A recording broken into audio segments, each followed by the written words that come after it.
Welcome back. We're live and we're in the middle of the session because uh, life happens.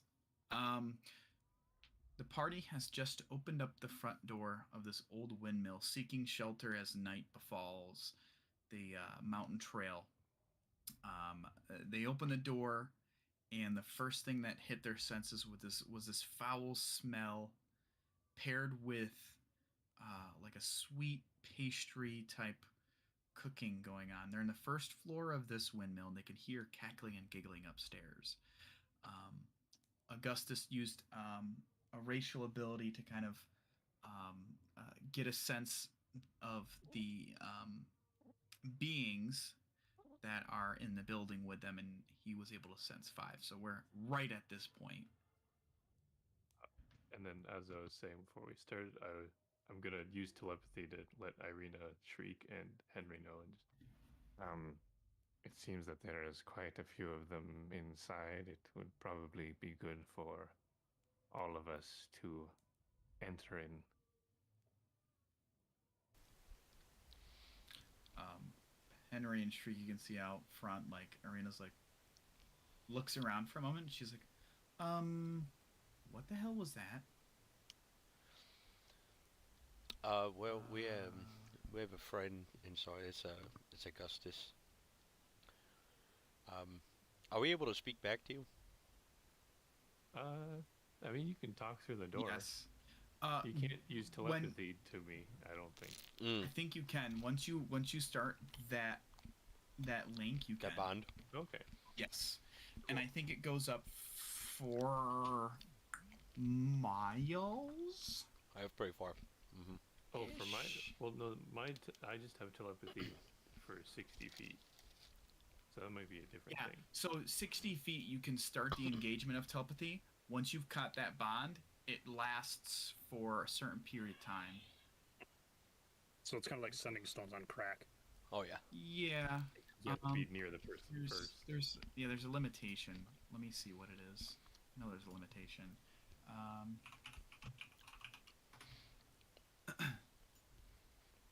Well, I know Shriek can. I know Shriek can do it. So, Yeah. Augustus, Well, you'll we're just in hear. the first floor anyway. Yeah, you'll hear back from Shriek. Agreed.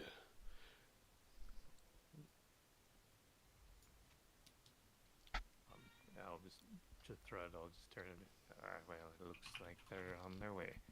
Um, should I think you should probably take the lead. When Augustus tells Thread that the other people are coming in, Thread's just kind of give him a quick nod. He's gonna go up.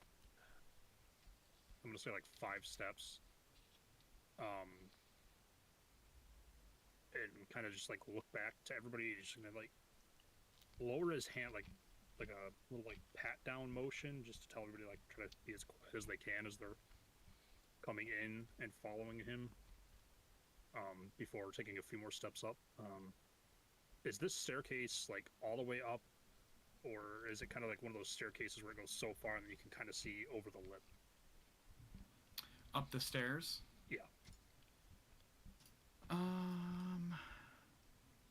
You can't see anything from that angle. You would have to go a little bit farther up the stairs to get a good look. Thread's gonna take a few more steps, enough that he can see over whatever like clearing he could have to see through without making himself super visible, and just see whatever's up there the best he can. Okay. Couple things. I am mixing that up with a different ability. You are right, Augustus. When you speak telepathically, they cannot respond to you. Okay. And it's within only 60 feet. Okay. Good thing That's a different thing. My apologies. Good thing I only did it with Shriek. Shriek has the ability to do it over the distance. Right. That's why his is different. Because I have the baby telepathy. Exactly. Henry will explain to Irina that it was Augustus just letting them know. It was just Augustus that was talking to us, and that she doesn't have to be afraid of anything. Okay. All right. So she's out of the behest of entering in. She's just gonna head inside, and she's like, just going to get kind of near Ismark. Adan, really quick before I go to you, Thread.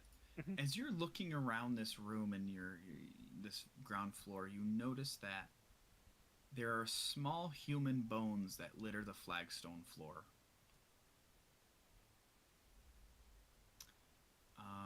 But Thrud, as you kind of poke your head up a bit, and you're just trying to get a look on this floor. You're not trying to go up fully Yeah, the I'm stairs, just right? trying to kind of see if there's anything up onto the floor that is above where we are right now. Are you trying to be sneaky? I will say no. Yes. Okay, make a stealth check as you try to investigate the floor above sneakily. Hey, that went better than I thought it was gonna go. Hey, that's the highest roll you've had even during freaking Hadron. Jeez. Oh, sorry. I know, too soon. As you kind of peer over the floor has like a railing that kind of would normally be there for the staircase that comes up in this next floor. You can see there's a haggard, heavy-set old woman with a face as wrinkled as boiled apple, as a boiled apple sweeps the floor. Pushing around a few old bones and stirring up a cloud of white dust with her broom. She wears a blood-stained, flour-caked apron, and a long, sharp bodkin impales her bundled-up mound of gray hair. The dirt-caked windows of this room allow very little light to enter this 8-foot-high chamber, most of which is taken up by a large millstone connected to a wooden gear shaft that rises through the ceiling in the center of the room. A stone staircase continues upwards across from you. So you can kind of see around the stone mill in the middle, there's another staircase that continues higher up in the mill.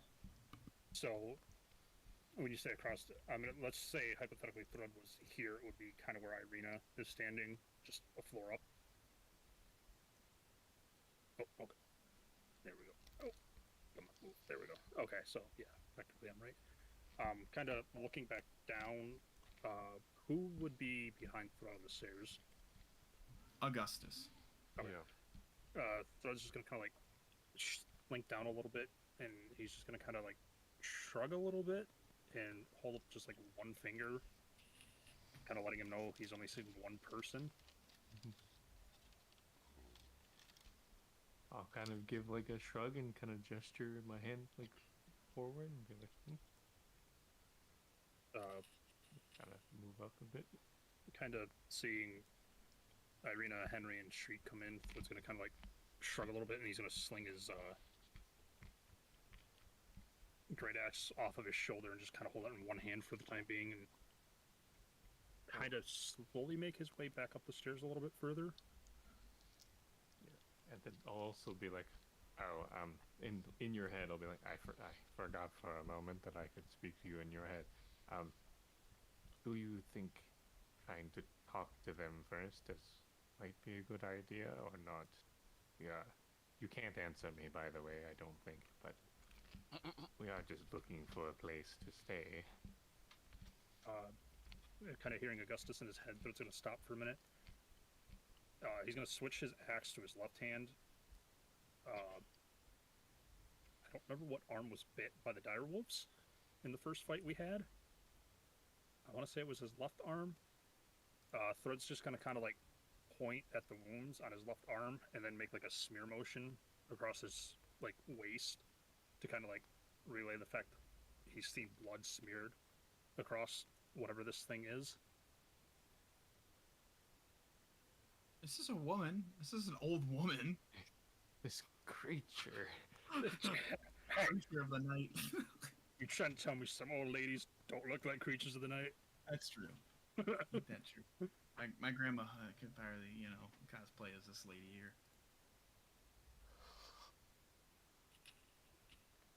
And after making that motion, he's just going to return his axe to his right hand. Adon, Oh, what are you thinking? Adam's looking around at these bones and kind of picking them up and trying to figure out what they could have come from or what bones they are to a body. Do you want to make a? How about this? Give me a medicine check. I can figure something out. Yeah. How's that? Dirty 20. First of all, I'm pretty disappointed I can't see your beautiful faces. I went through and did Halloween spooky makeup and everything. Oh wow, I didn't even notice. Freaking hated, bros. There we go. Oh, I thought you had sunglasses on. Wow. Amazing. Tim got into a fight with Rudd. How to die in episode 5. Saw your DM. He's like, yo, cool glasses, bro. I love that he never mentioned it. He's like, you know what? It's fine. I was like, oh, okay. Sunglasses, weird choice. Pat looking fresh today, man. Damn. Pat was doing catering stuff. Catered that ass, you know what I'm saying? As you kind of kneel down and are kind of hyper focusing on other things, Adon, you pick up this bone, and you're like, oh shit. Ooh, the music is perfect for this right now.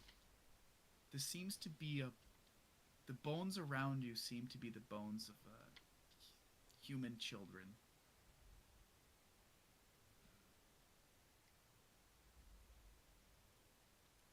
You're pretty certain. You're like, that's a child's forearm. His eyes get real wide, wider than they usually are. They look like his goggles right now. Yeah. And he just like looks around to anybody who's looking at him, and he kind of pulls a handful out of these bones out. It's just like mouths. Children. And just sets them on like a table or something. Gets them out of his hands. Okay. And he's going to he's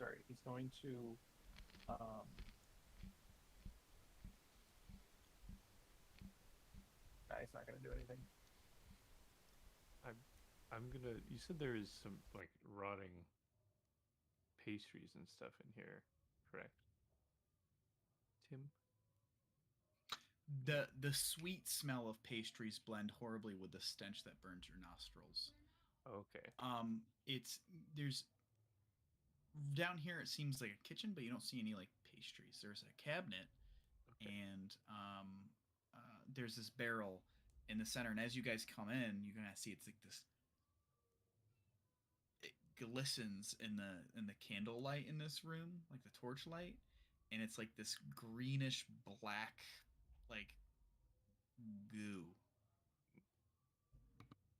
Okay. Do you think that would be considered rotten food for a spell component? You could.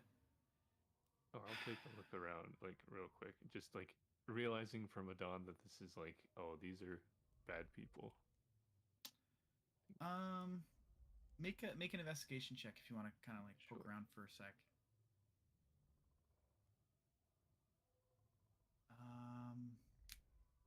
18.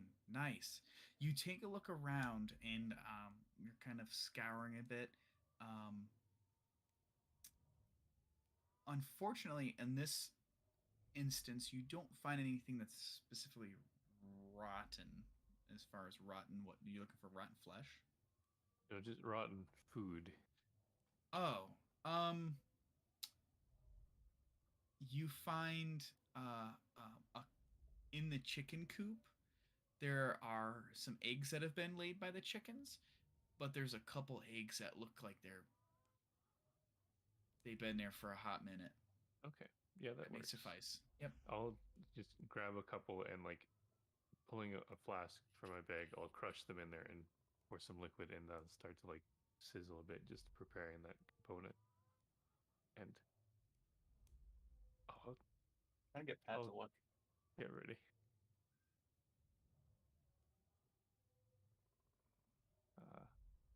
Yeah, I'll start heading up like so I'm right behind Thrud on the stairs. Okay. Fair enough. Henry, Yes, sir. my man. What are you doing? You kind of see that Adonis kind of motion like, hey, there's some children bones here. When Henry sees this, he is also going to register that we are not in a good place. He will take his blade out, and he will quickly, but quietly, start making his way up the stairs behind Augustus and Thrud. Okay. Irina just kind of like looks at you, Adon, like with horror, and then looks over to Ismark. She's like, I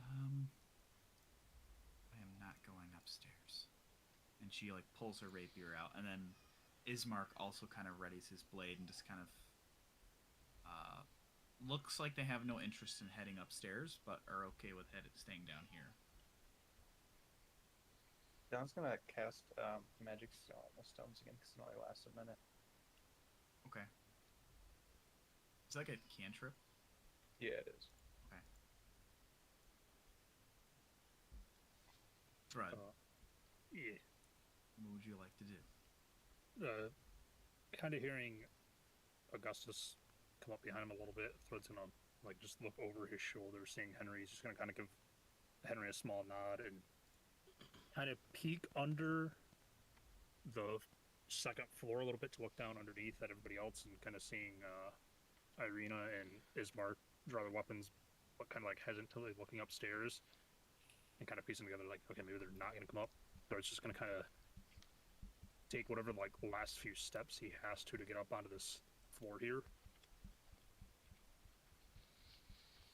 He's not hiding on the stairs at this point. He's gonna just kind of like get all the way up here and just kind of both hands on the axe this time, just watching this woman. Okay. I mean, it's a small room, and it's 20 foot by 20 foot. She kind of hears you coming, no matter how good you roll. And she kind of turns to you, and she's got a little bit of like a very, very gnarled face. And this is the woman you see. And she's kind of looks at you, and she's like, "Oh, I didn't realize we were having visitors. Welcome. You come to purchase my wares? No doubt you've heard of my delicious treats in the town."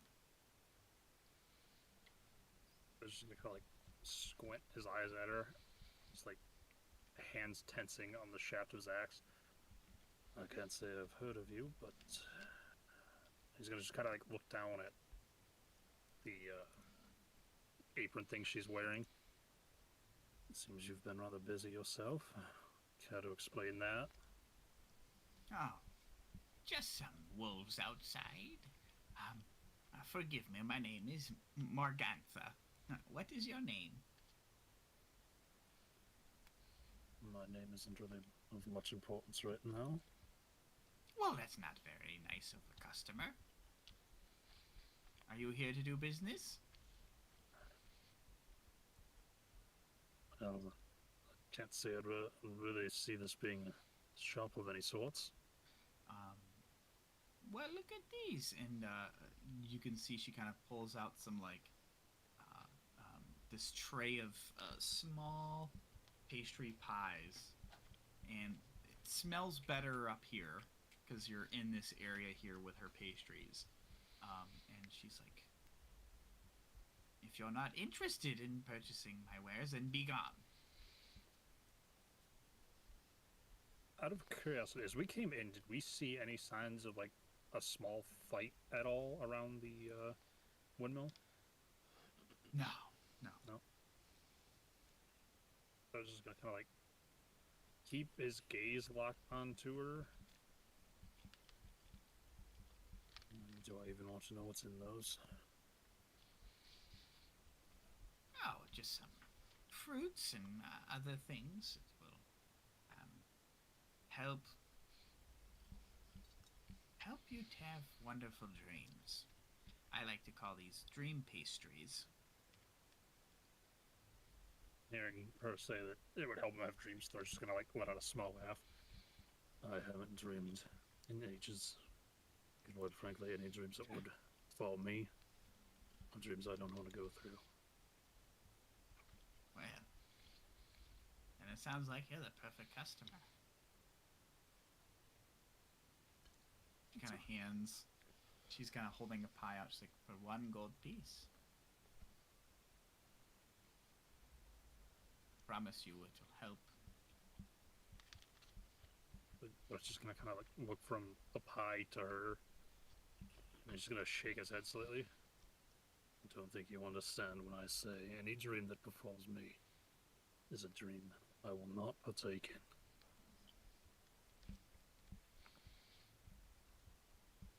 You've never had one of my pastries. It'll take you to another world. But if you're not here to buy, then get the hell out. I only have time for people and paying customers. So I won't ask again. I was just gonna kind of like side eye look over to Augustus to see what Augustus is doing, since he's kind of like right there behind him. Yeah, I'm kind of just like looking up at you because I assume I can hear the conversation Oh, yeah. pretty well. Like, Oh yeah. It's a very small, tight space. Excuse me. It's about $4,000 a month in rent if it was in New York City. geez, okay. It's Oh, sad, wait, it's New true. York City. Okay, I guess. Yeah, in your head, I suppose you can see if she'll let us stay here for the night. I don't know if that's safe anyway. And hearing Augustus end his sentence with what he said, I was just gonna kind of like raise an eyebrow a little bit at him, like, is there something Thrud isn't aware of?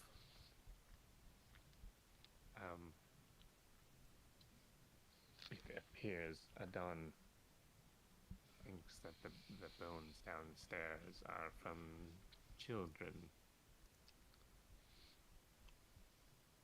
Kind of hearing that, Augustus kind of sees like Thrud's knuckles just whiten around the shaft of his great axe, and everybody on the first floor is literally just gonna hear. How far is she from Thrud right now? I can put a pog out for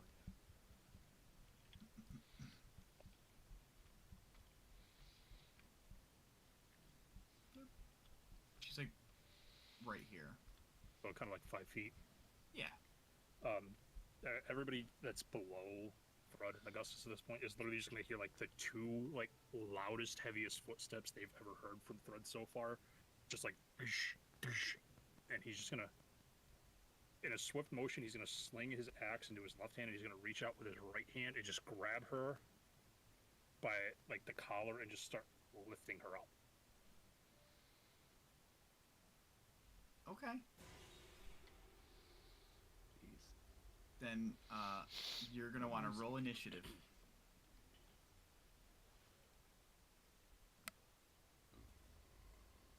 Everyone else too. Sorry. Plus 7 to fucking initiative? Oh, hey. 7 is still rolling the lowest here. You roll for his mark.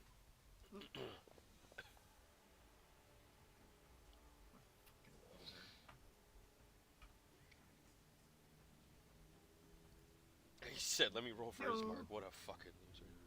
Yeah, I know. He rolled a 2, and then Arena rolled a 20. Oh my god.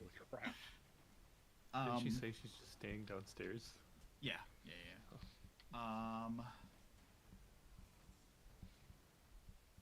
I would say that reset round. Next. that she was not anticipating you kind of jumping the gun on her. So, you know, you reach out and you have her right now by the clutches.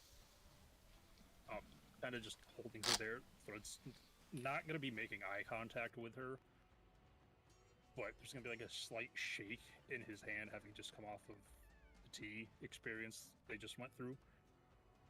And he's just going to kind of be like holding her there, his voice a little shaky. I swear, if you've killed any children, let's make these godforsaken pies. I will smear your carcass across the floors.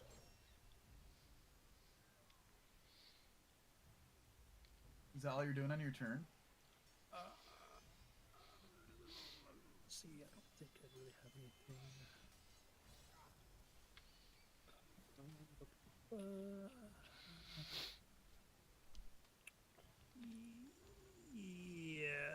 Yes.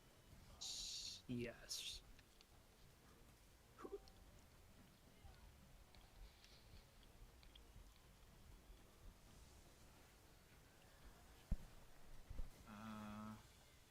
So it's not Henry's turn. It's going to be her turn.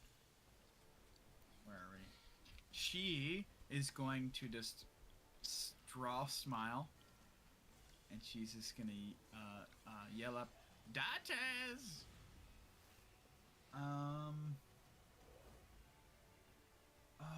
Let's see. She is going to cast. She points her finger at you as you have her gripped up, and she points like this at you.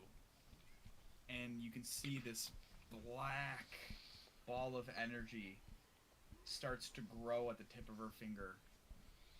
And she's going to Motherfucker about to get witch bolted. roll disadvantage against you. Raven Feeblement. Oh shit. Hit. Okay, what'd that do? Oh, Alright. that's gonna be fun. You deal half damage with your weapon attacks that use strength until the spell ends. At the end of at the end of each of your turns, you can make a Constitution saving throw to try to break the spell upon you. You get this sense like this black beam kind of hits you, and like suddenly like you feel heavier, and you just feel like instant fatigue.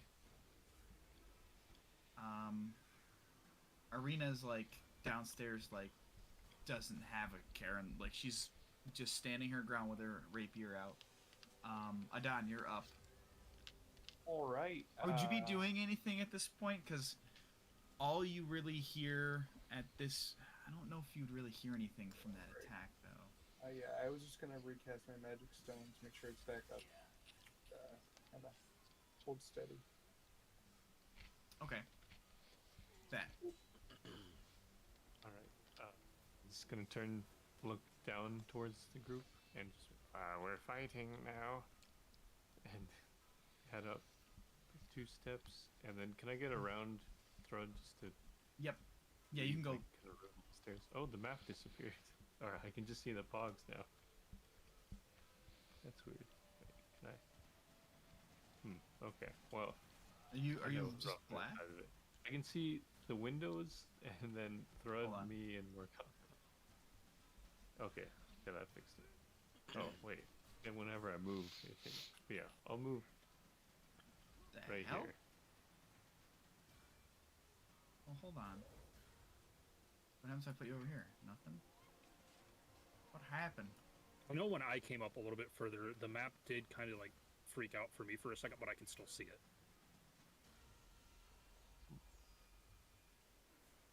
Dude, that is so weird. What did you do? I'm I just deleting you. moved. Hold on. Yeah, now I can see it.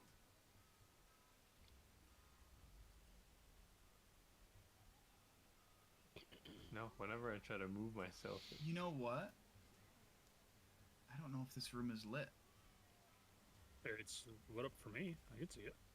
I meant like, Oh, dark oh, vision. do you have dark vision? I do have Yeah, dark vision. I Maybe don't that's what it think is. I have dark vision. I would assume this room would be lit. Hold on. Let's see if I can add like a light, because that doesn't make any sense. That work? Yep. So what was that? Oh, that's interesting. No, can I move? Okay, yeah. There's definitely a light in there. She's definitely not working in the dark. Right. Okay. So yeah, I'm gonna head up the stairs, go around to let people come through, and then going to cast Ray of Sickness on her. So not the vial that I was repairing, but gonna grab a bunch of like little powders and stuff and kind of fling it out at her. That cast. Would he technically have advantage with me grappling her? I don't know if... I know she's not prone, so I know she wouldn't get it from being prone. I don't know if grappling does or not. I'm gonna find out.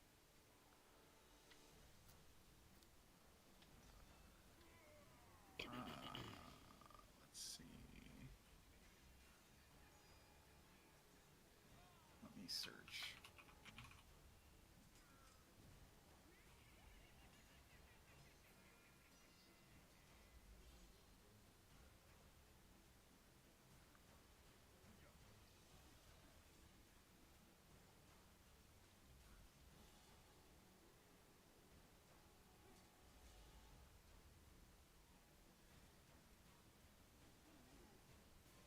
It just slows them down, like it just Okay. stops them, Yeah, and then they'll that's have to fine. make an attempt to escape your grapple. Gotcha. Well, I'm assuming that hits, and she doesn't have anything. Oh yeah, it Uh, definitely is. Yeah, so it's gonna be 2d8 damage, and she also needs to make a Constitution save, or else she's poisoned until my next turn ends. Damn. The DC is 15. Con save. So she's poisoned till your next turn, eh? Yeah, the end of my next turn. Sorry. Like how I cut over to Discord, I just see Tim's eye twitching. Yeah. Which I don't want She poison definitely to be fails. good. Okay, that's good. I'm gonna look if I have any bonus. Sure. I'll bonus action try to telekinetic shove her. Oh God. So she can make a strength save, which is DC 15, or be pushed 5 feet away. Strength save. Okay, here we go. Yeah.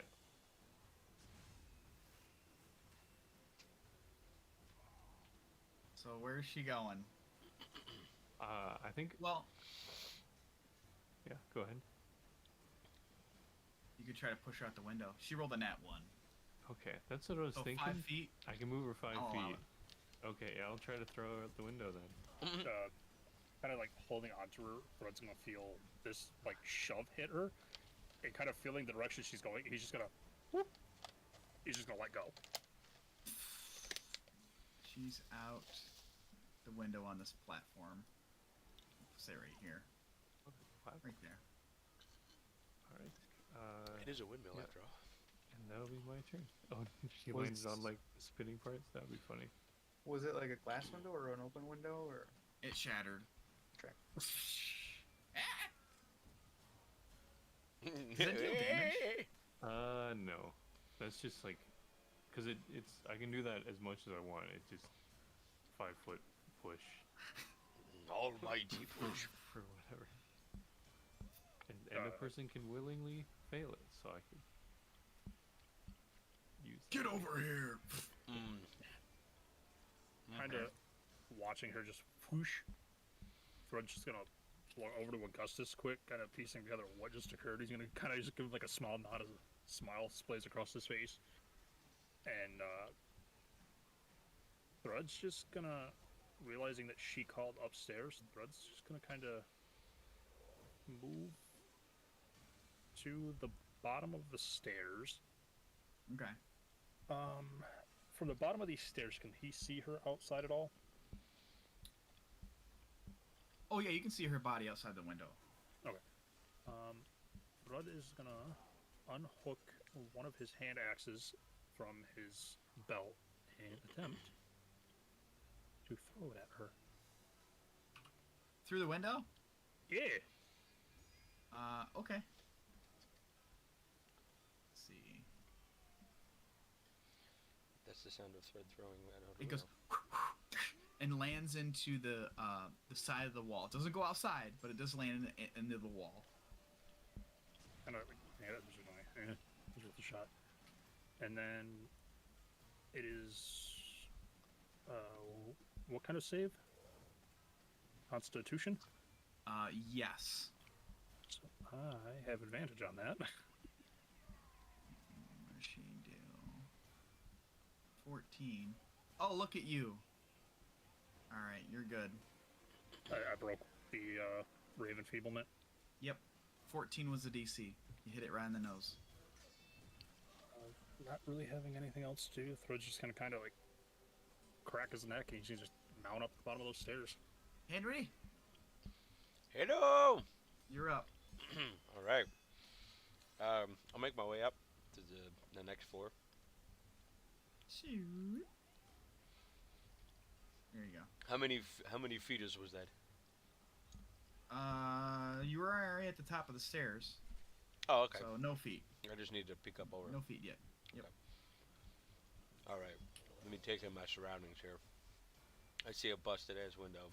I see Thread over at the stairs. I see Yeah. Augustus over there. I will.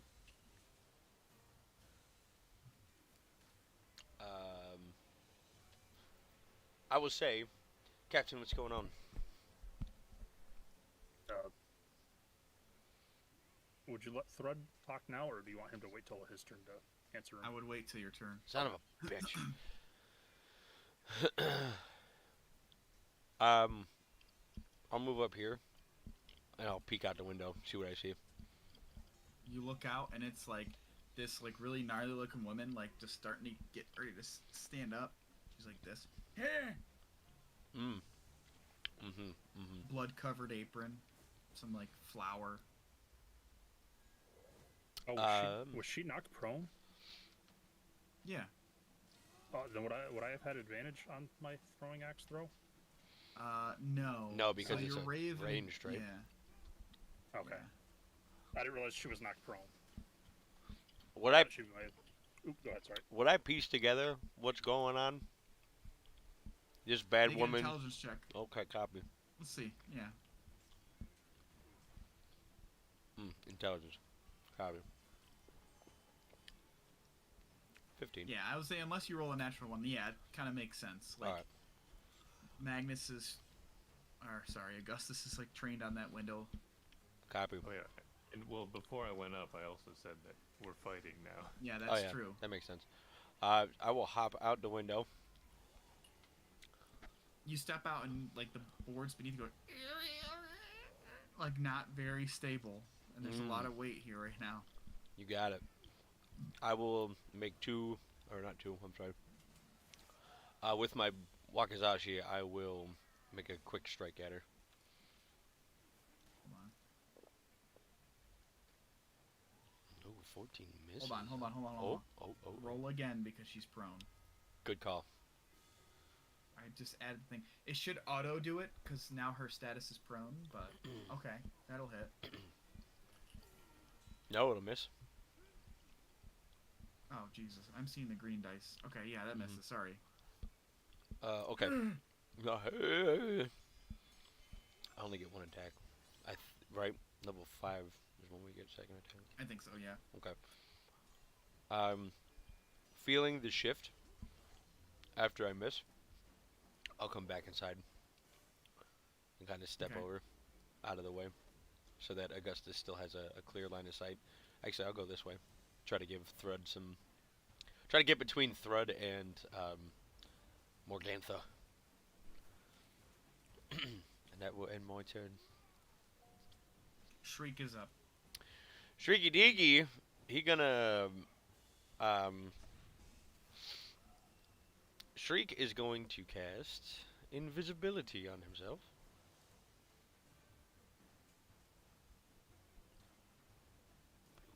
Bloop. There you go. Is that spell?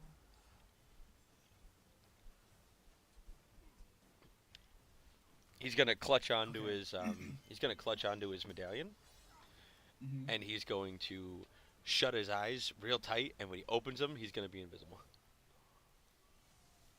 I like it. And he is going to 5, 10, 15. He's gonna go upstairs. He's going up. Mm-hmm. Sneaky deaky like. Mm-hmm. Hold on. Things are happening.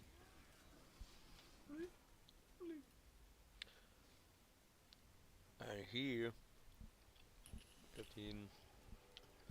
Shriek, what's your walk speed here? 30.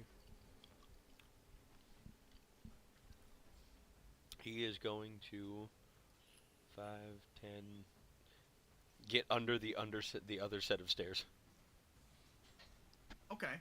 Gonna hide under the other set of stairs, just chilling, just in case he's needed. Okay.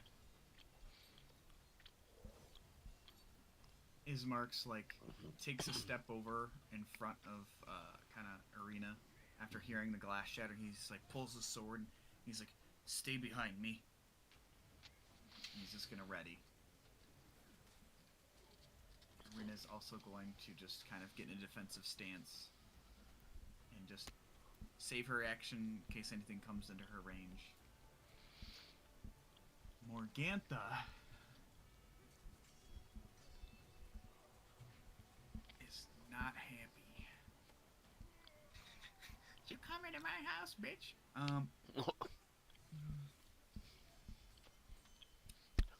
Throwing me out of my balcony.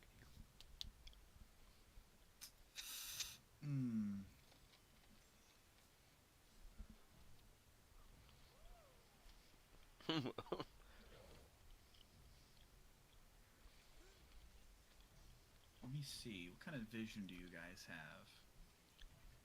Try to have 60 feet of dark vision. Henry also has 60 feet of dark vision. Okay. Let's see what Shriek's got here. Pretty certain he's I think also got. Shriek's got diddly for that. He does have Diddley for that. You are correct.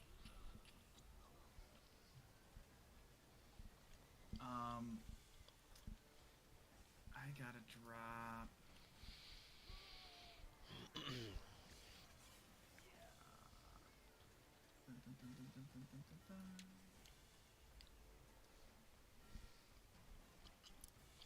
Come on, that's not what I wanted.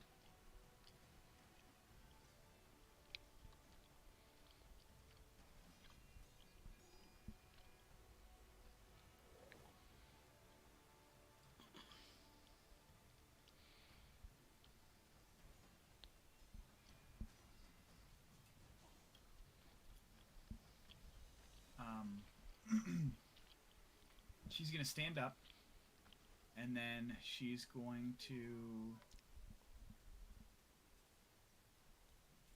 disappear.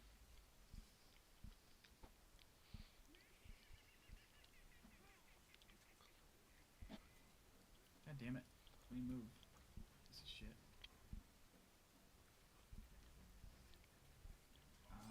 And that is going to be her turn. Adon, you're up. Jesus, you guys see like you're kind of at that point, Henry. You're engaging, and Thrud, you're kind of keeping on her. She stands up and gone. Thrud is not looking at her. Thrud is facing the top of the stairs. So Thrud would not have realized that. Augustus, Yeah. gone. I guess I should maybe wait for my turn for it, but can I still detect her with my sentience?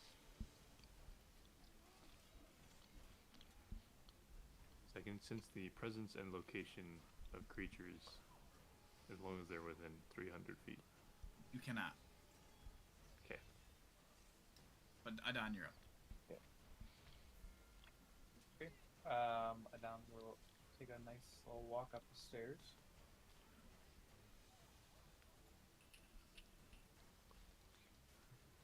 He'll look around.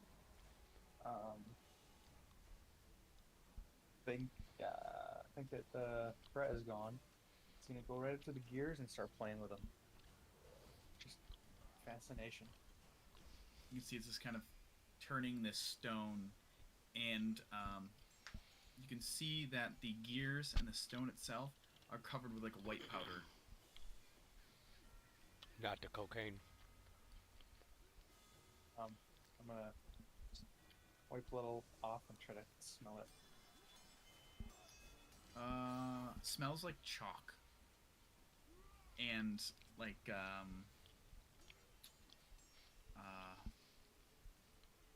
dried milk. You monster. That's it. That's it for me. Oh, I'll recast my magic stones. Okay.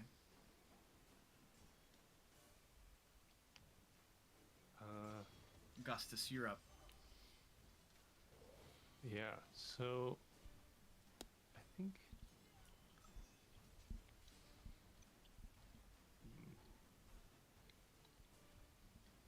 think just preparing, I'm going to take out my cup of alchemy and just use a charge to pour a healing or health potion into a flask. Oh, okay. And just, so that'll be, I don't know if we actually decided if that was an action or bonus action. Doing your potion thing? Yeah, well, this is the item, the cup of alchemy. This is the experimental elixir. If it would be an action to use an item, regardless of what it may be. Yep. Yeah, I'll do that then for my action, and I'll just kind of I'll move up to Adon a little bit, and then I'll just be waiting there, and that'll be my go. Drud, you're up. Hearing Henry come up and kind of talk to him, and then hearing Henry's movement, but it's going to kind of just piece together that Henry figured out what's going on.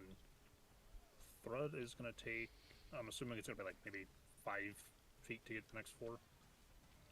Yeah, like 5.5 feet. Okay, I'll take at least however much it's going to take me to get to the next. You're heading upstairs, eh? Yeah, Thrud's doing it. Going right here. This map is shite for this.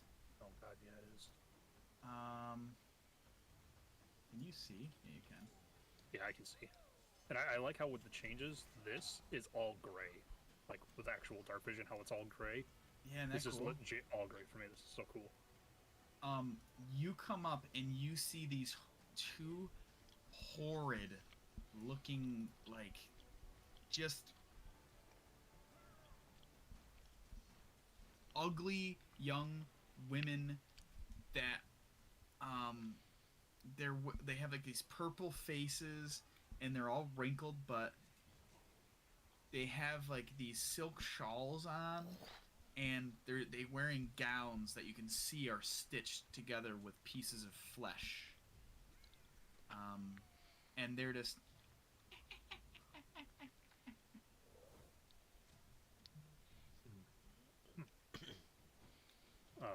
kind of coming up on them, but it's gonna see them.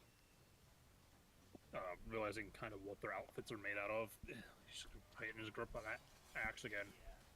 Well, ladies, care to dance? And he's gonna walk towards. How do we do that again? The little spinny thing for the arrow. I'll hold shift and just scroll. Haha. He's gonna kind of get up as far as he can, like off the stairwell, facing the one he's at now, and Yep. I'm going to.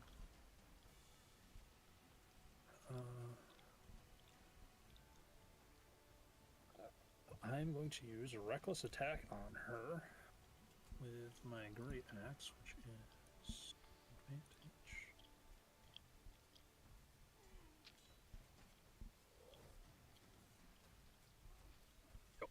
Oh, yeah, target her. Yeah, There you go. we go. You want me to re-roll that? Yeah, sure.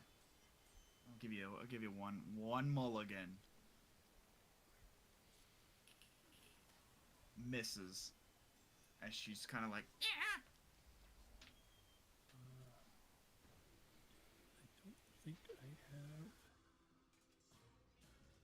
anything else I can do here.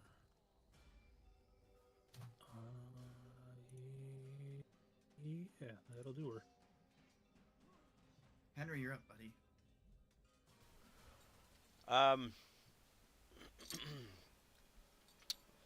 Was Thrud loud enough for me to hear him say whatever he did? Oh yeah, Thrud isn't being quiet. Oh, okay. Uh, Oh yeah. oh yeah, I'll follow Captain Thrud. Upstairs. Upstairs. 5'10". You get to the point where you're trying to go upstairs, but there's nowhere for you to go. You're kind of at the top, like you can't push into this room. It's too tight. It's like a 10-foot by 10-foot area. Oh, I can't even see. You can kind of peek up and you can see that there's these two horrid female-looking things. Mm. But you could. Here, I don't know if this is gonna help you. I'm gonna put you right here. I think it's not gonna work. Hold on. I'll try to put you right there. There you go. You're in the room. Can you kind of see? Yes.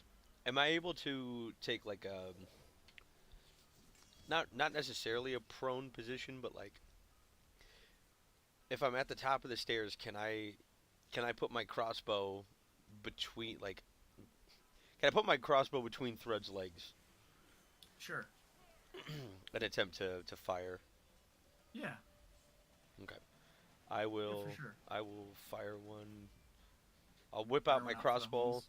Yeah, with the angle that I'm at, I will anchor myself. I'll pull out my crossbow, kind of like arms on the floor. Get a good stable shot, and then I'll fire. The crossbow.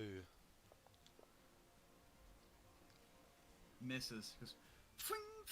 Kind of like passes through this almost flag style outerwear she has on, and it seems to not catch purchase on flesh. Okay. I'll just mumble to myself, shit, and I'll grab another bolt and I'll start reloading. Okay. Where's my boy Shriek? Where's he at? You can't do much. Shriek is going to continue to stay still. Oh, hold on. Did it skip over? Ismark? Oh, I'm sorry. I didn't see that it Hold went on. to Bella. That's my bad. Yep, Oh, yeah, you're it good. skipped Shriek and Ismark. Oh, it sure did. What do you mean? No, it's how Tim has it set up now. It doesn't you show can't us their see their initiatives. their initiative order. Oh, I see. I see. I wasn't sure how it looks like on your end. Yeah, Yeah. so they just show up at the bottom.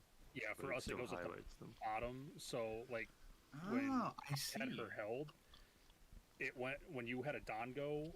I don't remember if Augustus went directly after, or if it was her or the other chick, but it kind of like skips everybody, so it looks a little weird. That's why I brought it up the one session, because I thought something was messed up, and then that's when you told us that you had a setting that you changed for it. Copy. So, this nasty-looking creature in front of you just reaches out and claws at you with these her horrid claws. There we go. Where are we? Holy shit! There we go. Was that a whiff? That was a fucking whiff.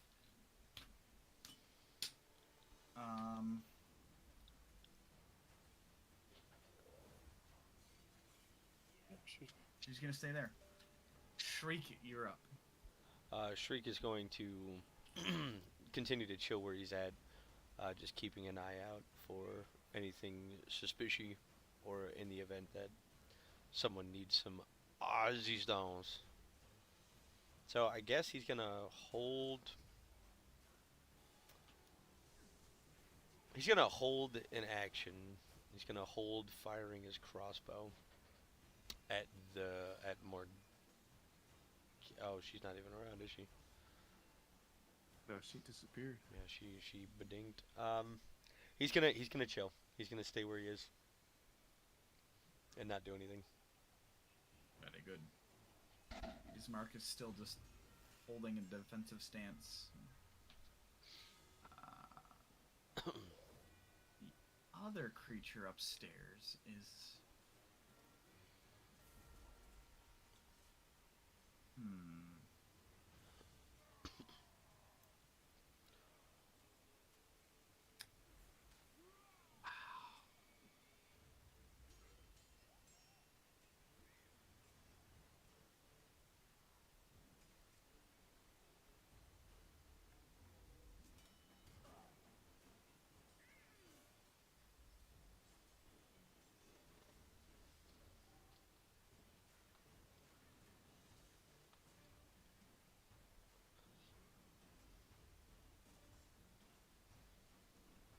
Huh.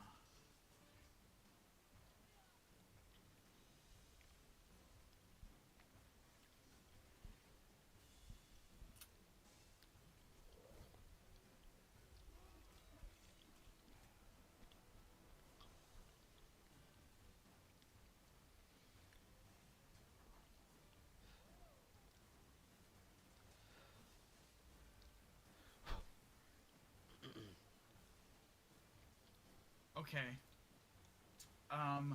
This creature's going to point over towards you, Henry, Mm-hmm.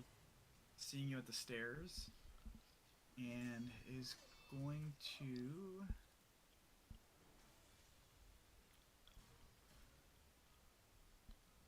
just whisper something creepy. I need you to make a wisdom saving throw. Okay, so you are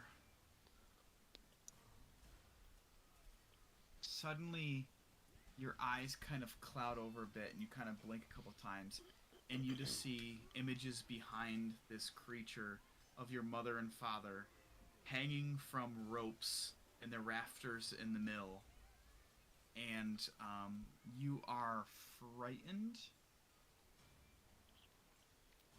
Great.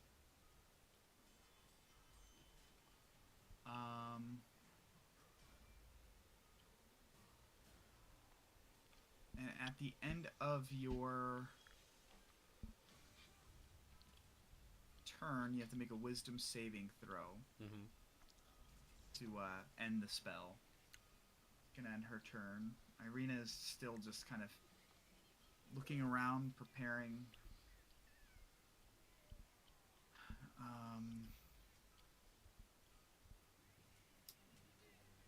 Let's see.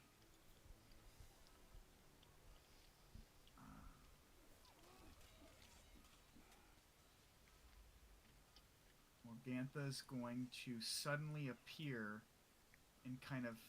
Can we do that? And kind of like... Adon, you're kind of fiddling with something on this wheel and some of the gears, and all of a sudden you see her just kind of appear, like, almost like fade into reality right before your eyes, and she's like... That'll end her turn. And now it's your turn, Adon. John will stumble back from what he was doing. Chalk kind of puffs up from what he was working on, and he's going to pull back his sling with a stone and attack the woman. Shoot her. I have no idea why it's Morgantha 20. It's hilarious, Yeah, though. I was worried she's like level 20 and we're gonna get her. No, that's probably her age. Oh Yeah. yeah. Sure, maybe dude. 20 decades old. Yeah, 100%, dude. I don't know. Is she still? Oh shit! Yeah, I still have her prone. My bad. Miss. I missed either way. Yep. And then I will. Oh wait, hold on. Oh. You have to do it again because it was giving you disadvantage. Yeah, but it was only You had an 11 as your other one. oh, so 17. I don't know. Oh, well, that I don't know hits. how you, well, I don't know. Do you want me to scroll again or? No, you would hit with that. You can hit. You'll hit with that. Okay. All right. Oh, wait, what? That's a critical. Oh, Beautiful that crit. was the attack. The other one I was cast. This is so weird. Hold on. I just have to roll the damage. Hold on. Don't. Now it's critting. Oh no, it's all going downhill. Oh. All the way. I don't know why there's a cast button on this spell because I don't need to do anything to cast it. It She's just kind of like happened. blast. What color is the stone? Blue It goes- So like, yeah. or various colored, like light bright pieces. Blue, purple. I don't even Not the know. light bright. They're like little light brights. Just Yeah. fucking sting her in the head, and she's like, Out of confusion. "Don't worry, I I'm fixed your attack." I'm gonna back myself up out of the way here. Okay. You will get an opportunity attack, but I'm willing to suffer the Uh, consequences. she can't quite reach out to snatch at you past that pillar that's in the center there. That is it. What are you just sitting in the window? What, like Breakfast Club? Yeah, Mm. gonna like a little crow sniping things out of. Augustus. Like Uh, suddenly, like this creepy old woman just. whoop. Yeah, she's like, "Oh, you're back. Okay. I'll move where Adon was. Seeing that gonna Shriek attempt- was on the other side of her. She's gonna attempt to swing out and punch you. Oh, I'm staying in her range. I'm not leaving. I'm just moving Well, over. Wheel does make it kind of hard. the I wheel know where makes you're it coming from. hard. You're kind of moving around that. I would say, like, because right now you're kind of out Wait, of melee. I'll go like here. Can I go like around it that way? You Or- want to run across the thing? That's fine. Sure. Yeah. I don't Yeah, want to sure. get necessarily out of her. I just don't want to hit Shriek with this because I'm gonna cast. You know where he Tasha's is. Caustic Brew. Well, it's a 30-foot line, so I don't want to shoot through her and hit Well, Shriek with it. Well, you won't know where Shriek is. Is he? He's invisible. Does he have an intelligence of higher than 3? Oh yeah, you're right. Let me call I Rob. want to Rob. assume. Yeah. I would feel slightly targeted. Yeah, you're well, good. That is a good point, though. That's yeah. very valid. Very valid. Yeah, I was thinking about that right when you said he was turning invisible. I'm like, oh, wait, I can probably still see him with that. Yeah. So I'm gonna cast Tasha's Caustic Brew at Morgantha. Yeah, there is an attack and a cast button. Oh, I guess I need to press the cast first. She rolled a natural 20. So basically does no damage. 'Cause Okay, she saves. yeah, I need to see what.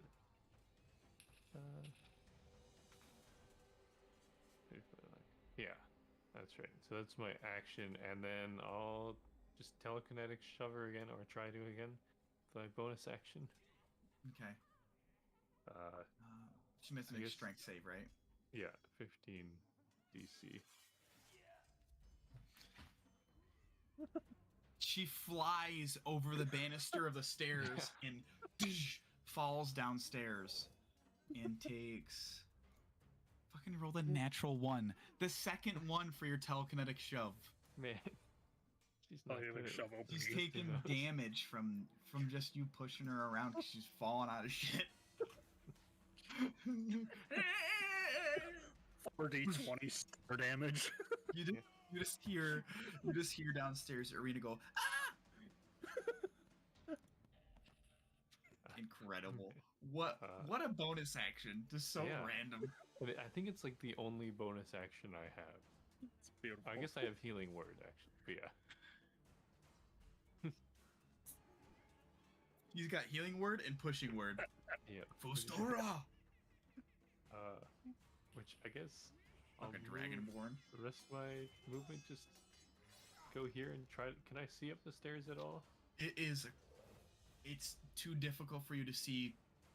Like, you just see a terror face on Henry as he's looking over, and then like Thrud is just taking up the remainder of the kind of the tight staircase that leads up. You can't really see anything up there at this point. You can sense 4 creatures up there, but Gotcha. can't really make them out. Mumble that. Oh, at least they're still standing. And I'll end my turn. Bad omen right there. Yeah, we got cursed by the shove Yeah, stick. yeah, exactly. Like, at least they're standing here. Telekinetic shove. There you go. Oh, straight up. So, kind of whiffing that first swing, Thrud is going to look at this one again. And he is going to swing with the Great Axe. Oh, my Jesus. Oh, man. She's like, yeah.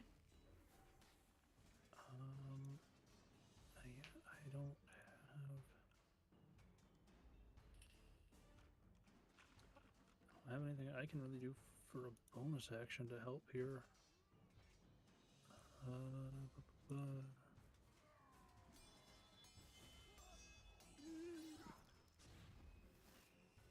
Nope.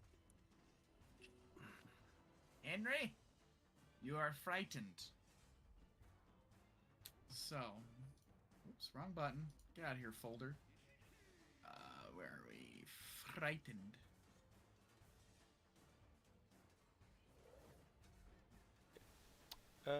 Just as a note, you have disadvantage on ability checks and attack rolls while the source of your fear is within line of sight. So right now you're staring at the hanging bodies of your parents.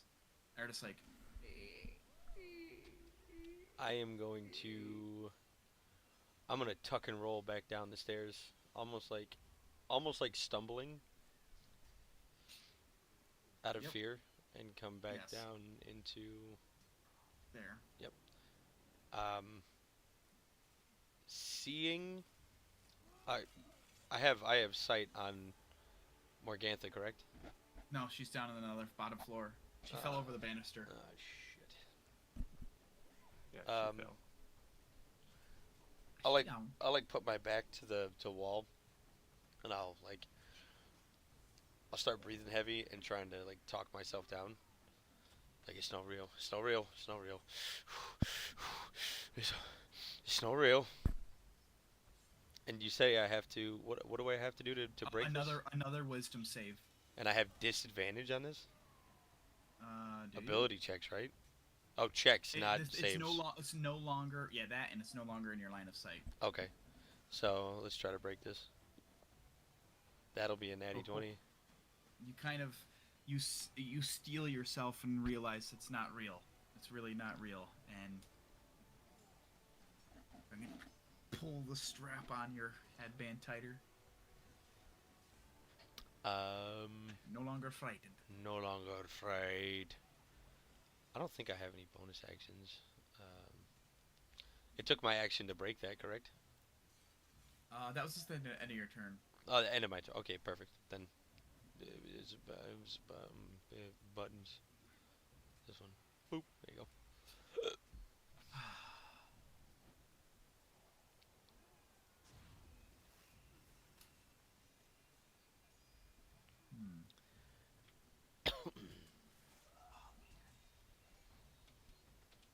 So the creature in front of you, Thrud, she's going to...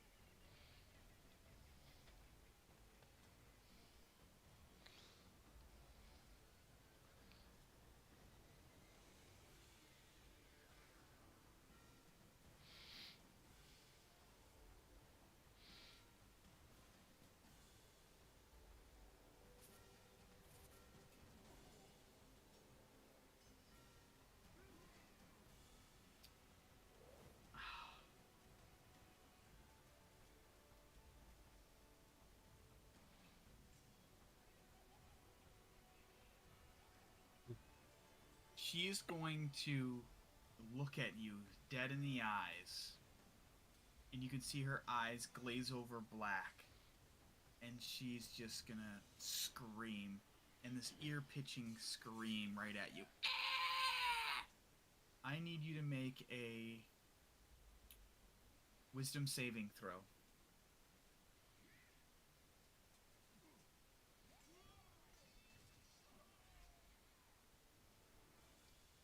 Oh my god. You just barely saved that. Burns her 6th level spell slot. Let's go. Oh, that's pretty scary. Now on her turn. Gonna be doing front things. Let's go. The shriek is up.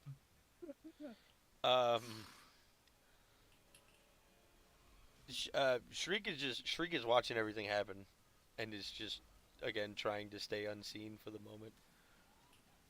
So he's gonna stay where he is, and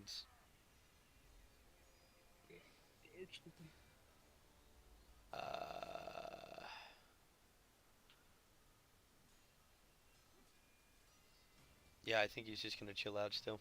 He's just gonna just hold tight with his invisibility, and just hang in the wings.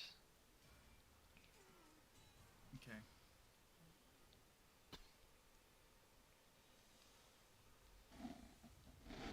Ismark is going to target Morgantha, who is on the ground, prone, with advantage, and attack with his longsword. He's going to run across the room and fucking misses. Alright, that's the top of the round. Let's take like a 15-minute break here, because this is gonna last a little bit longer here. We'll get a bite to eat really quick, go to the bathroom. We'll come back at 8. We'll say 8:20 Eastern Standard Time, so 13 minutes. Okie dokie. We will see you guys back in just a few minutes.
the top of the round.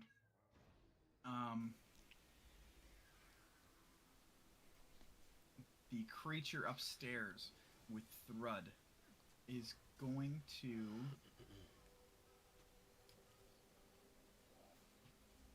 I heard screaming out there. It's like, uh-oh.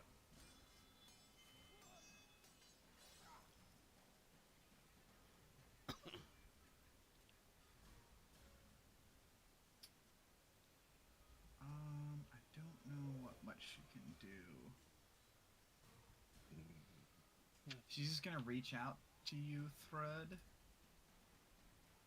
And she's just gonna try to swipe you with these like gangly claws she has. You're okay. Where are we? So many things are going on. Here we go. 22. Does a 22 hit? Yeah, that'll hit. Bruh. 19 points of damage. Okay. Holy shiitake mushrooms. She And loves this she's- Batman. And then I'll end her turn. Irina is going to capitalize on the situation as well, and she's going to move in, and she's going to attempt to put some holes in a Morgantha, who is prone. I'm just going to roll with advantage to make it easier, because I'll forget. Bro, critical hit. She rolled a 19 and a 20. What a legend. Ooh, nice. Let's go. On her turn, Morgantha is going to stand up, and she's going to disappear once again. I can, okay, cool.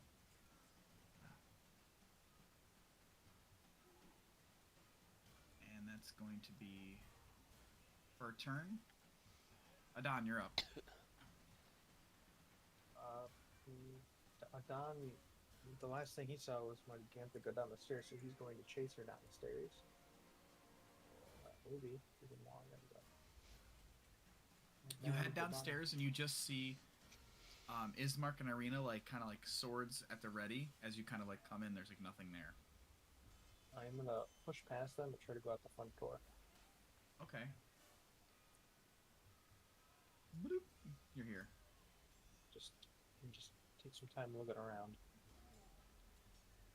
Make a perception check. Okay.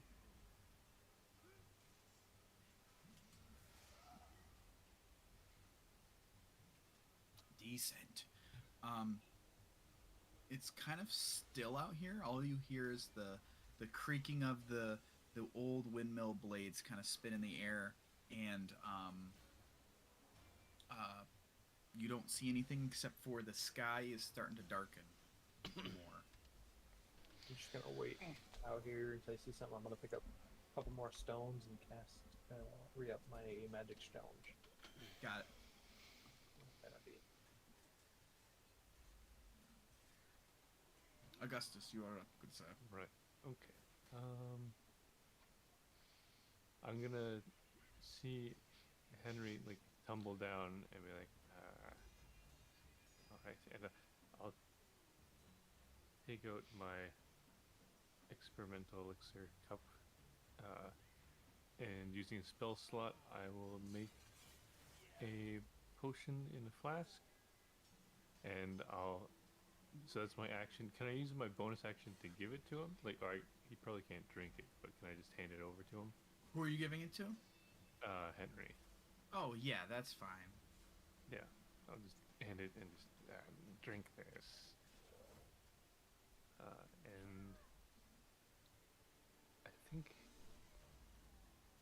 And I think that's it. I think I'll stay here. Okay. Yeah. Stay there. Thrud, you're up. You just got like this massive gaping wound across your chest that's now starting to bleed quite a bit.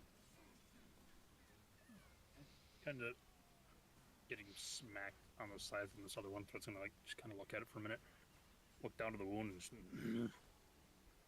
and at this moment, Rudd would like to rage. Oh, Gasp! Um. Okay. You're at the top of the stairs here, and you just like let out this war cry, and you can see up the stairs, Henry. The are you Thrud? Do you wear like just no armor, like just no like chest piece or leathers or anything like that? Do you do unarmored defense? Yeah, I don't have actual armor. Would you classify like fur as armor? Like if he had like a kind of like a fur sash. No, no, no, no, no. Yeah, he's kind of got like a fur sash that attaches to his like waistcloth to kind of hold the great axe in Yeah, place yeah, when he's that's got it fine. strapped to his back. Yeah, Um, that fur ain't gonna protect you from much. yeah. Wouldn't consider it Uh, armor. So, would you like me to first describe what Henry and Augustus would see if they are looking up the stairs? Yeah. Okay. So Henry and Augustus, as you guys hear Thrud just kind of like yell out, Henry realizes at first like this isn't Thrud screaming in pain, like this is just Thrud pissed. And as you guys kind of like look up, you notice that Thrud's appearance has changed. He has what you can only fathom is scales running along his skin for what you can see currently. And at this point, Thrud is going to look at first one that he has been swinging at here. I am going to reckless attack her with the great axe. Jesus Christ. Yep, that'll do it.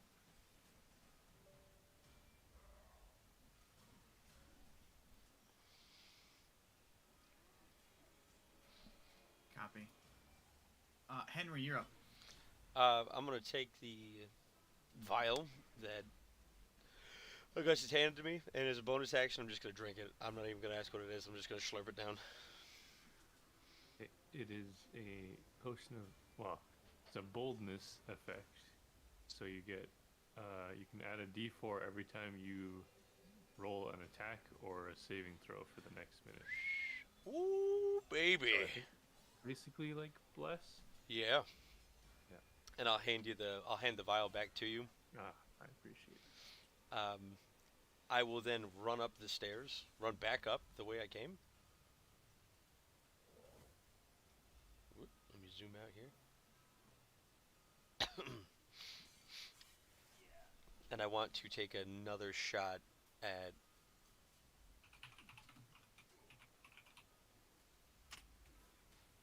how are you doing? Okay. I think it's going to be Bella. Yeah. Bella Sunbane. Yep. The one that I can see through his legs. Yeah. I'll put the crossbow up between Thrud's leggy poos, and I will fire the crossbow. Why did it give me disadvantage?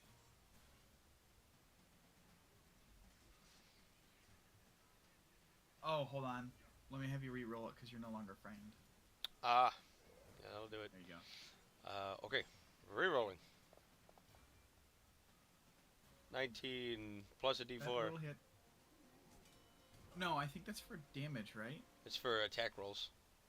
Yeah, attack 24. roll. A 24 does not hit. 22 does. Oh, okay, gotcha. Here comes 1d8 Pearson, baby. Oh! Oof. Slam into her. She's like, ah. I am Do not like going that. to.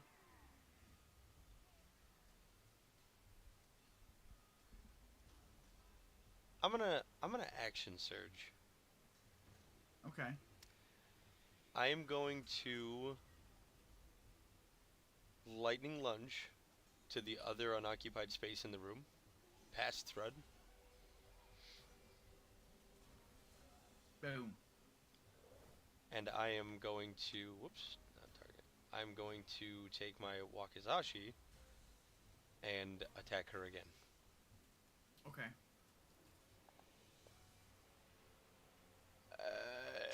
Add to 4. Oh!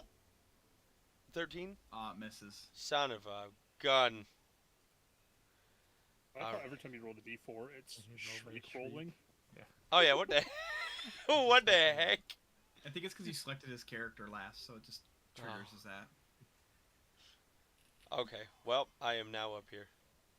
And I will, after I miss, I will just stand my ground with my shield. You got it.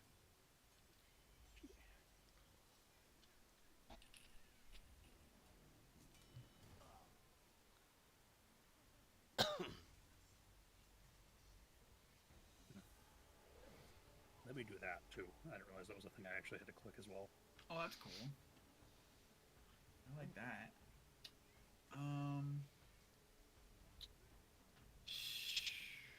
Bella, after getting shot, she's going to see you kind of appear to the side. She's going to turn at you, and she's going to try to swing out at you with her claws. 16 misses. Good job, old lady. Shriek up. Same thing. He's just chilling. He's not hearing any sort of need to assist. And his self-preservation is kicked in, so he's just going to stay under the stairs and wait until someone says they need him. Okay. Ismark is now just on high alert, just readying his sword, looking around to see where maybe Morgantho disappeared to.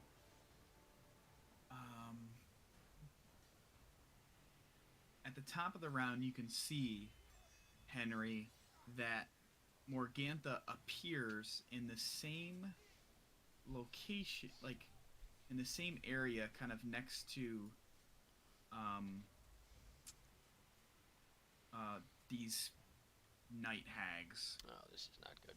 And the night hag kind of reaches out, grabs Morgantha's arm, grabs the other arm, and casts...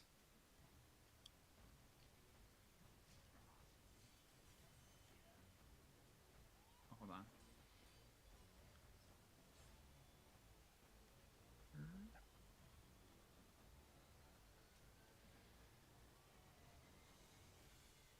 Yes. They're going to cast Plane Shift. Holy. You say plane shift? And in the blink of an eye, all three are gone. All you hear is, "We must protect the coven!" And then gone. Jesus.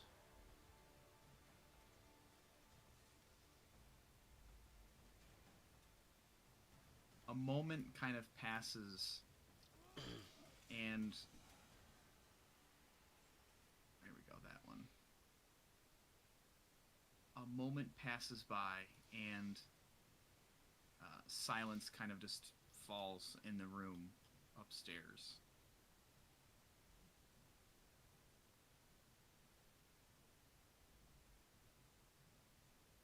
What are you guys doing? I'm going to stand on guard for the next minute. Okay. Just kind of like staying as still as possible, listening to everything. And just just little tiny sparks of electricity. Nothing crazy, just like... Yeah. Make a perception check while you're kind of just being on high alert. Oh, you bastard. In this room, you kind of look over to the crate that's beside you. There's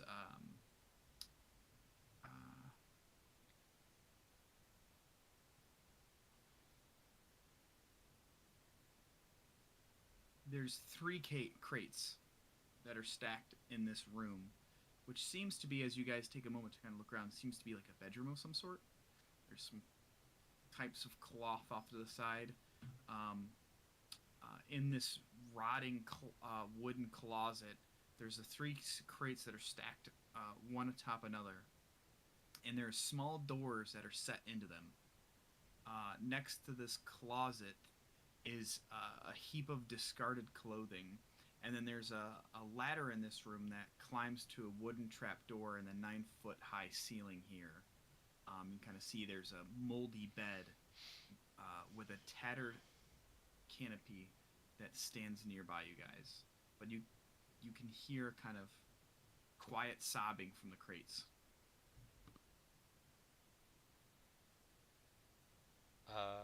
I'm gonna immediately go over, and you say it's coming from behind or inside? From the crates themselves. From the crates themselves. I'm gonna try to open the crates, or at least the one that's closest to me. Okay.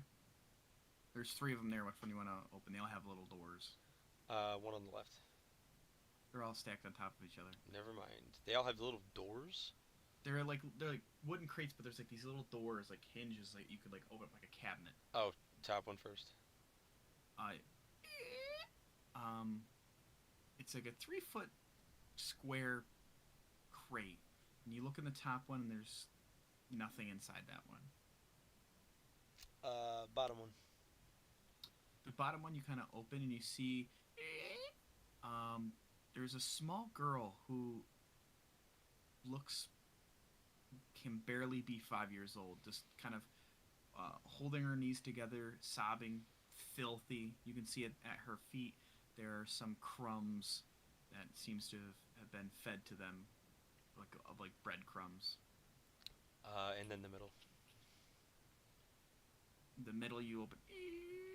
You can see there's a boy who seems to be like shell shocked almost. Maybe a little bit older than the little girl. I'll pull them both out. The little boy and the little girl just pull them out, and they're kind of just scared. Are you all right?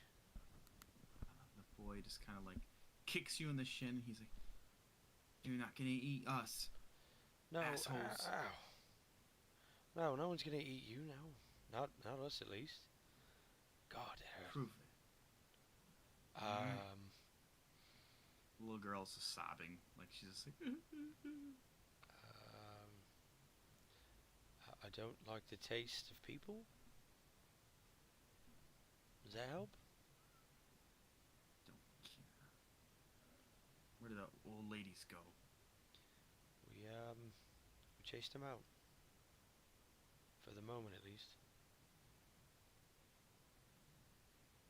So for now, you're safe. Okay. It's like, well, my name is Freak. This is Myrtle. And the little girl's kind of sobbing, still, just like hands, face and hands, just. Who? Did you say freak? Yeah, I said freak. Freek. Oh, okay. Well, how did you end up here? How do you think? I just Were you taken? more like given up. Somebody gave you up. I don't want to talk about it.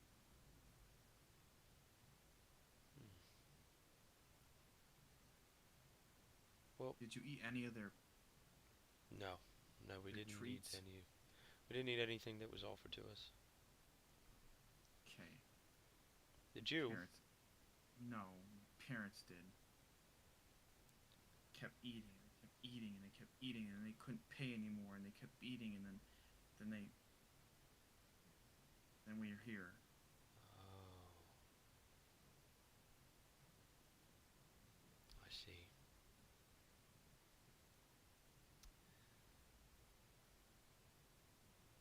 I'll look up to Thrud. Captain, what do we do?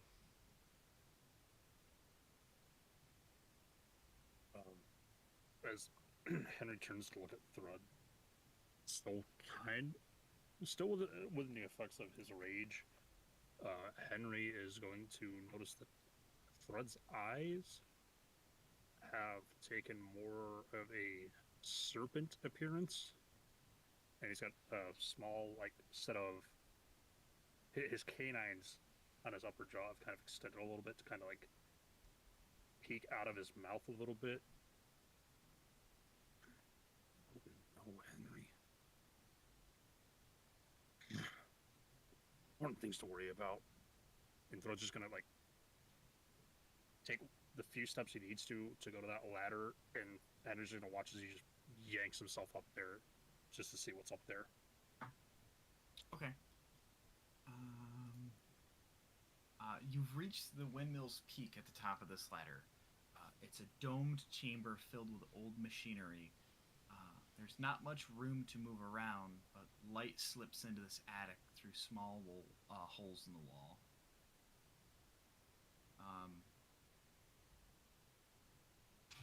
Let me see something here.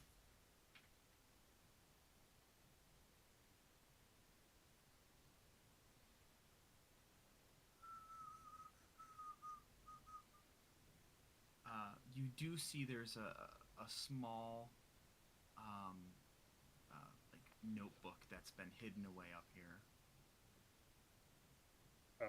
Thrud is gonna reach out to grab it, and kind of as he grabs it and starts leaning back, the effects of rage are gonna kind of disappear, and Thrud is just gonna pass out and fall back down through the hole to land down next to Henry. Okay.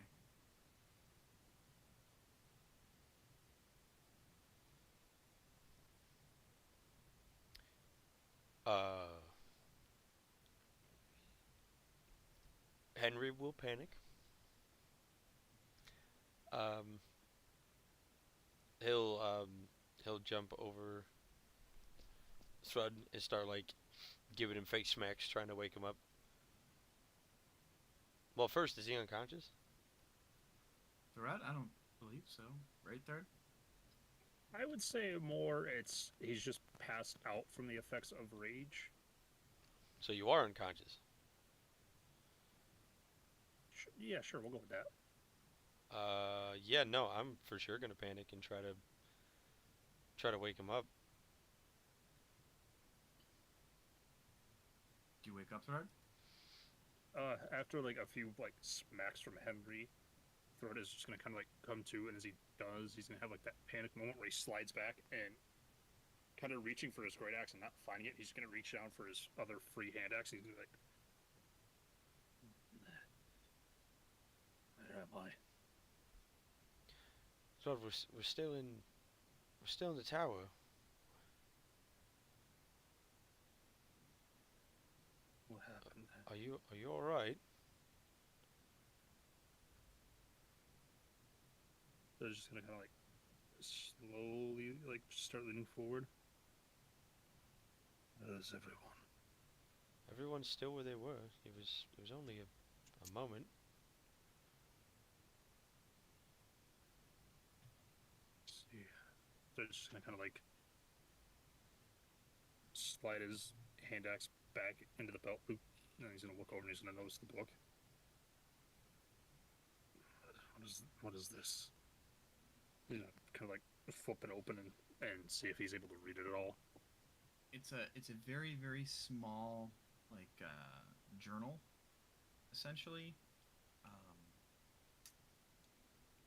Check this. It's written in common. It's some notes about recipes, and as you flip through, there's a page with a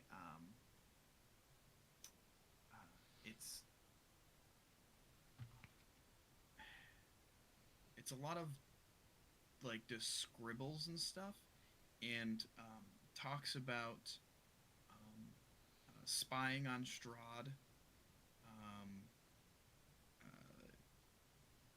and then there's a drawing of a. It's not very great, but there's a drawing of a sword with lines drawn out from it in every direction. and underneath of it, it's written, "That old hag has it somewhere."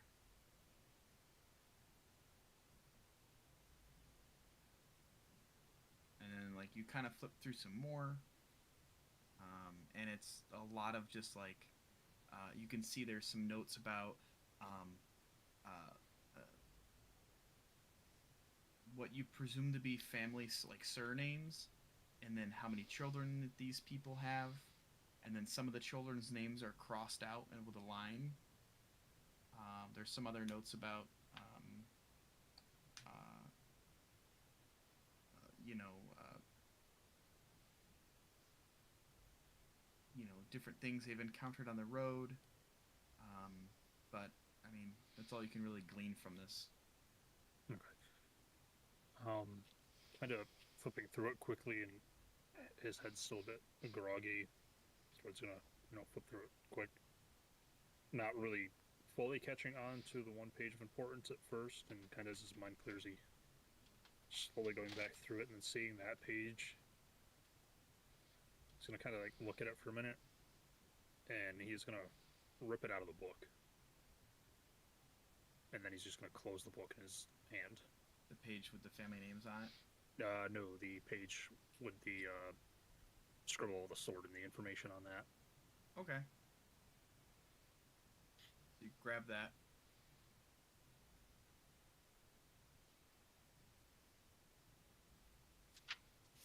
Don, what are you doing downstairs? Donald, after looking around and not seeing anything else, take a walk back inside.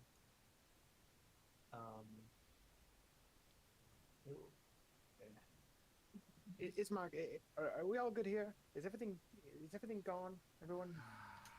It's been a hot minute, but the commotion stopped upstairs, so I assume either A, our companions are dead, or B, they were successful. And be my guest. And he kind of like points to the stairs. Yeah, they'll be fine.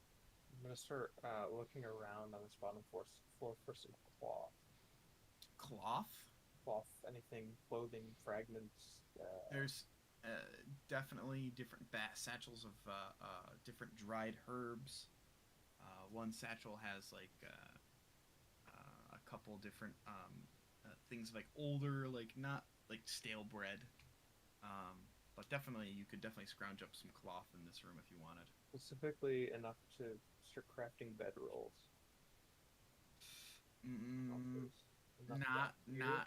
Yeah, definitely not in this room. Okay.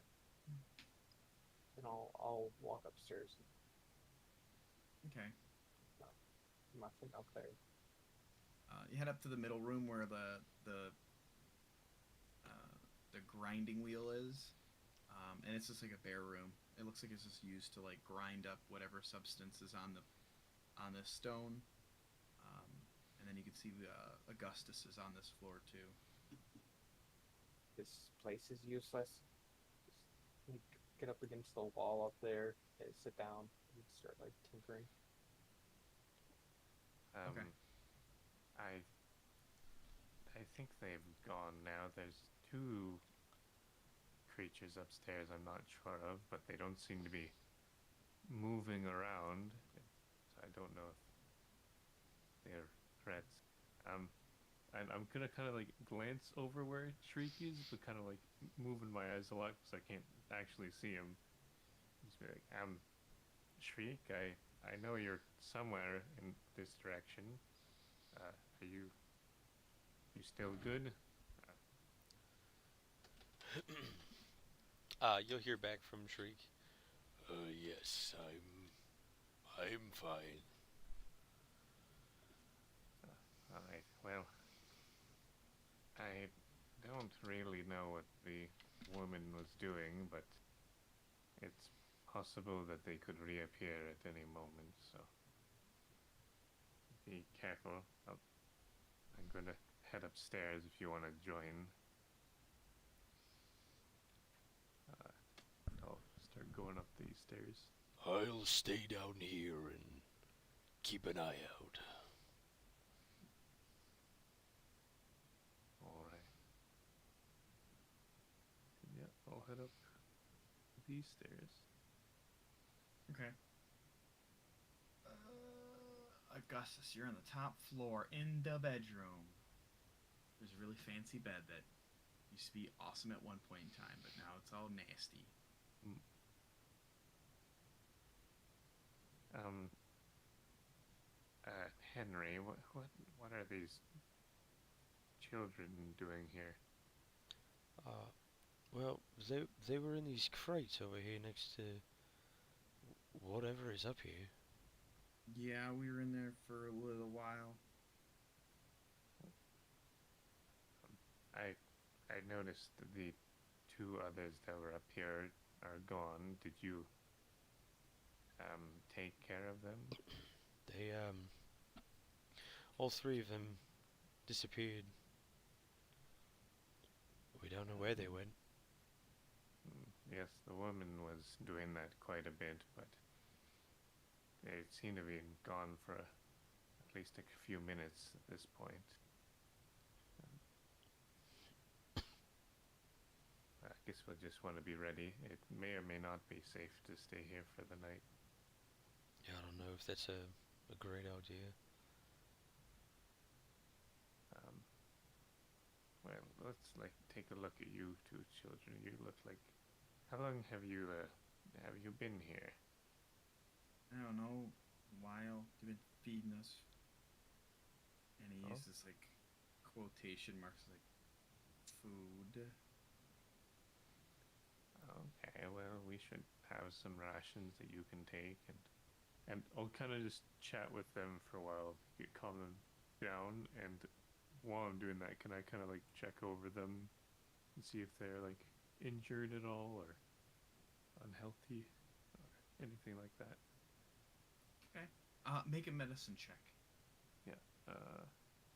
And I believe I have something that I have. I need to find tireless precision. Yeah, so I can add a D4 to medicine checks. Where do you go? Heck yeah! So I added a 1 to that. Heck yeah! 1d1. They don't seem to be injured or hurt. Just severely malnourished. You probably estimate they haven't eaten anything in probably going on 4 or 5 days. Oh, okay. Seeing that, I'll take out some rations and give one to each of them. The little girl just kind of shyly kind of tucks into Freak, and Freak grabs both pieces and says, "Here, Myrtle, it's okay. It's better than those pastries they sell." She kind of nibbles on it a little bit, and she just has her mouth full. She's like, "Thank you." You are very welcome. And how about you, Thrud? You are looking a bit bloodied. Kind of feeling the effects of all this adrenaline wearing off. It's just kind of where exactly was he hit at when she attacked him? Oh, it's right across your chest. It's like Right a bear across the chest. claw attack, yeah. There's just kind of at this point, he's going to be kind of leaning against this bed. He's just going to kind of slump back against it, and just kind of arms fall down to his side. There goes to life. I've been bad. Within habits. Held so much. But this, and you're gonna watch as he's all the effort he has right now to hold up this piece of paper. This might be of importance for whatever ails us in the coming days. Yeah, I'll trade you, and I'll take the paper and handing the healing potion that I prepared early in the fight for you to drink if you want. We're gonna take it just give him the shakiest little head nod ever, and a little thumbs up over the bottle before setting the book down and trying to pop the cork out of it. And it's 1d4 plus 1, so not too big. And I'll take a look at this paper that he's handed over. I will take 4 points. Heck Hey, there yeah. you go. Kind of just hammering down this potion. Throat's gonna kind of cough. I guess this, I don't know. Oh, gods. You need to work on better flavors, but I appreciate it. And, Well, it is for function rather than flavor. well, next time ask and maybe I can give you something to put in it. Oh, no, it's disgusting. But that paper seems important. Willing to bet whatever that is possibly here somewhere. Yeah, I'll take a closer look at it. You said, like, besides the sword, did it just have, like, that note saying that old hag has it? Or did it say anything else about it? The old hag has it somewhere in her camp. And that's like simply, there's bits at the top of the paper about the coven spying on Strahd. But that's kind of all that.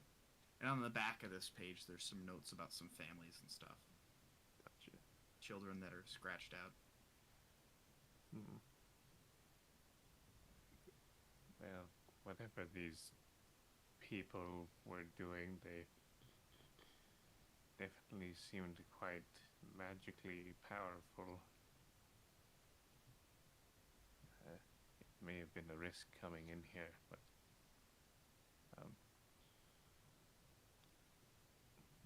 what do you think, Henry? Do you think this would be an appropriate place to rest? I fear traveling with Rod in this condition and with these two with us. I mean, I'm not a fan of it. One of them made me see things. They can come back at any time. But I don't think we have any other choice, do we? Yeah, that is sort of what I was thinking. Perhaps we can all crowd in on the first floor so we can exit quickly if needed. It's not a bad idea.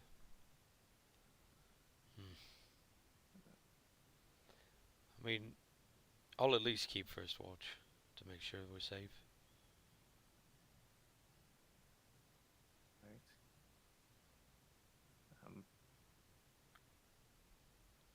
I'm going to take a look around just to see if they have anything else up here, but do you mind taking Thrud? Or Thrud, do you think you can make it down the stairs? I can imagine I can manage it, Augustus, but I am going to rest after this, Henry. Just wake me up after a few hours. I'm sure I'll feel a bit better by then, and then you can rest yourself. Throat's gonna just kind of like brace onto the bed and just use it to help him get himself up. Basically, just kind of like walk over and grab his great axe. 11, 9, gods, this hurts.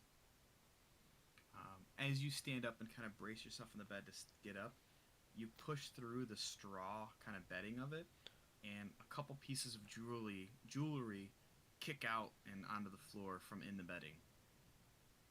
And Thread feeling his hand go through, and then just hearing like, cling, cling. Well, that was unexpected. I apparently have magic hands. He's gonna kind of reach down and pick one or however many kind of fell out. There's like a couple. There's like a pendant and like an earring that look like decent jewels, probably about 25, worth about 25 gold pieces each. Kind of like grabbing the pendant, Throat's gonna look at it. Is it a symbol or anything that he would be familiar with? It's just like a gem, just attached. Oh, just like a regular. Yeah. Okay, I gotcha. Very simple, yeah. He's gonna kind of like pick it up, look at it for a minute. Oh, that was unexpected.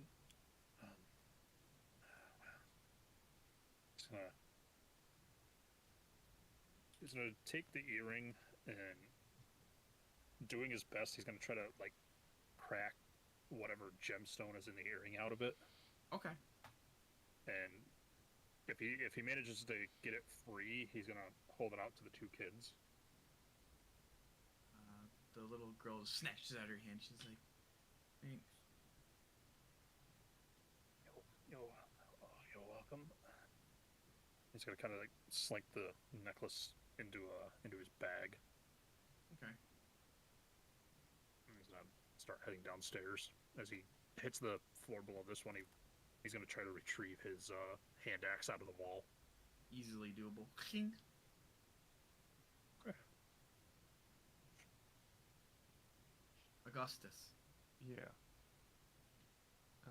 I'd like to start like just looking around, seeing if they have any other like books or anything, or I guess hidden jewelry. But while I'm doing that, I want to be ritually casting detect magic as Okay. well. Just start seeing that they were very magical, in case that they left anything behind, sort of thing. Let's see.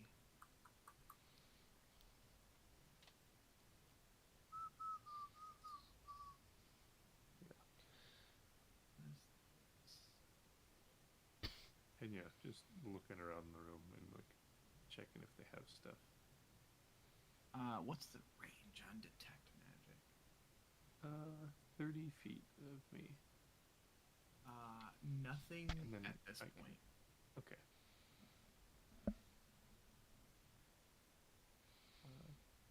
And yeah, I'll just be looking around the room. I don't know how much like furniture and stuff there is to like It's- look in.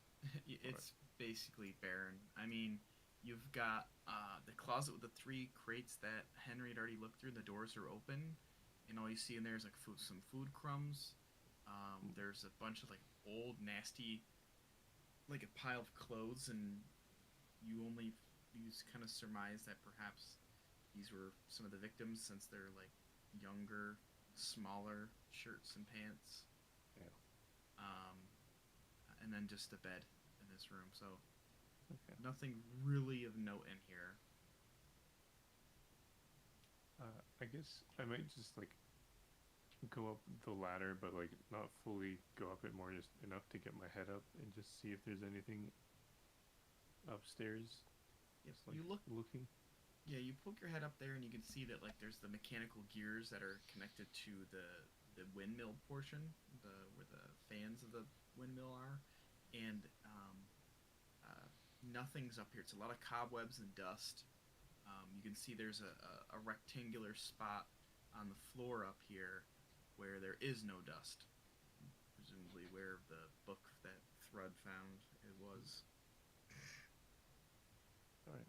Then yeah, I'll just head downstairs, probably all the way to the first floor. I think detect magic lasts.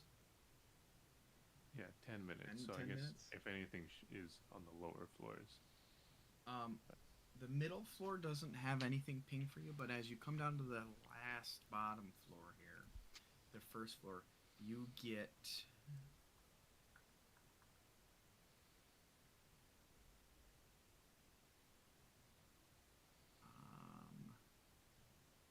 what is this?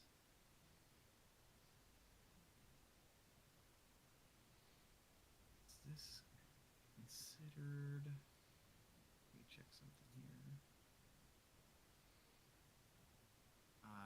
You get a ping of something in the cupboard on the bottom floor. You can kind of see an aura coming from the cupboard downstairs. Gotcha. Yeah, I'll go check it out, and also just looking over Adon and Irina and Ismark, and just seeing. I don't think any of them were injured. No. So yeah, but I'll just check to make sure. Okay, at a glance, and then find this cupboard, see what's in there. Okay, you open it up and you see there's 3 bottles that are just kind of chilling on the shelf, as well as some type of like cooking ingredients. There's some wooden bowls that are like kind of full of herbs and other baking ingredients. There's flour, sugar, and you see a couple gourds that are filled with something. They have a top kind of on them. But then you see also 3, like, for lack of a better term, like potion bottles on the shelf, and the middle one is glowing.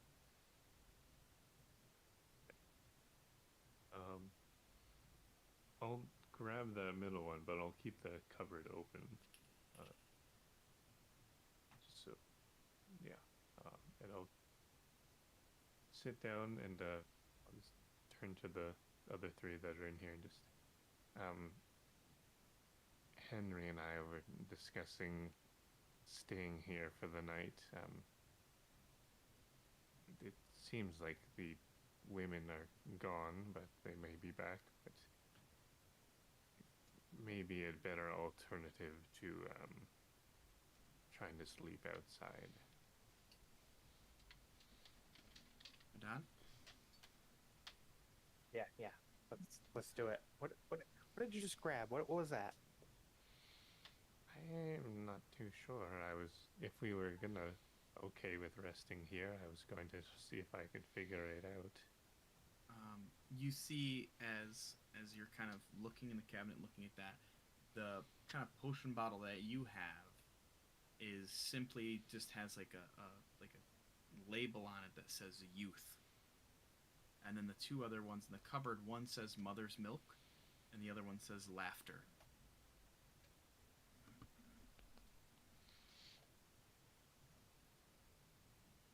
Fairly poor labeling skills, I must say. It's not very good, but I think if For nutrition, diet, and stuff. The macros. Well, I guess if they're, it should be doable for me to see what this is. I mean, if you'd like to check one of the other ones as well.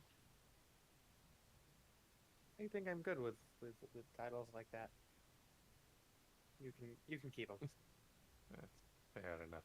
Well, when Thread comes down, maybe he'll be interested in the ingredients. I heard he likes a good glass of mommy's milk.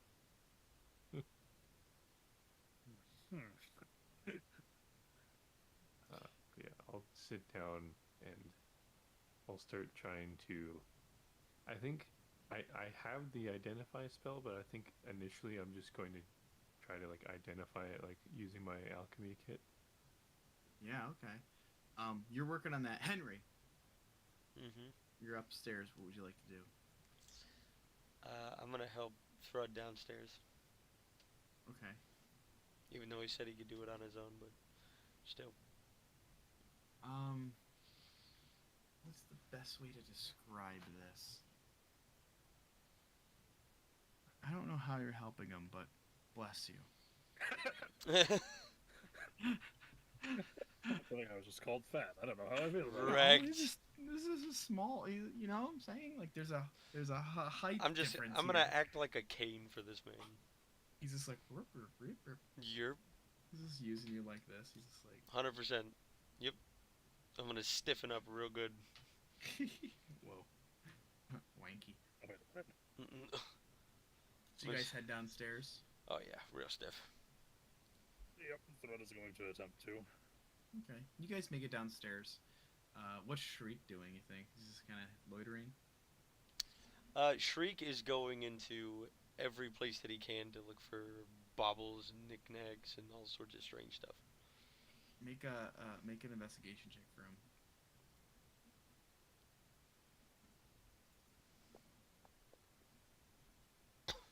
Not bad.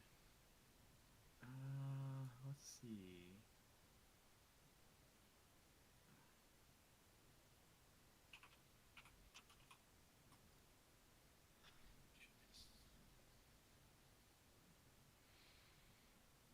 It's also good to know that invisibility lasts for an hour. An hour. roll a D100 for me, Copy. or percentile, whatever. Wow, 60. Straight 60.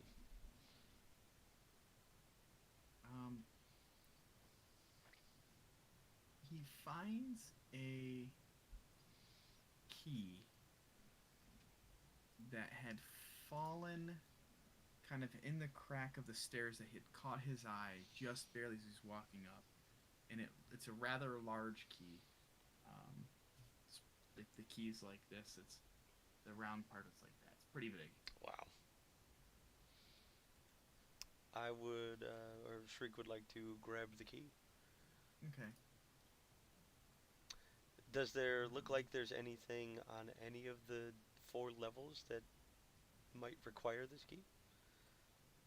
As Shriek walks around and notices there's no real doors that lock.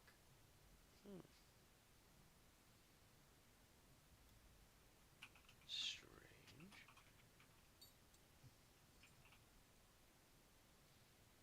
I wonder, does he have these? He looks at it and there's a Z kind of emblazoned on the front and the back of it.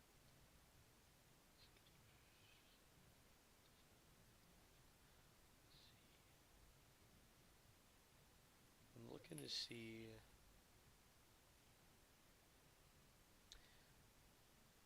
As a sorcerer, can I tell or feel if it has any sort of faint magic to it? I will say this. You know right off the bat, like he would know the latent magic, I think, just by his natural abilities, that it doesn't ping off anything. Okay. All right. He'll stay invisible and just loiter around, and then make his way down to everybody else. Okay. Is there anything else? So you guys are planning on hunkering down for the night? I believe so. Is there anything anyone wants to do tonight? No, I was gonna go take a nap. Yeah. Could I? Looks like Pat needs a nap in real life. Looks whooped. Could I try to work with Adon to,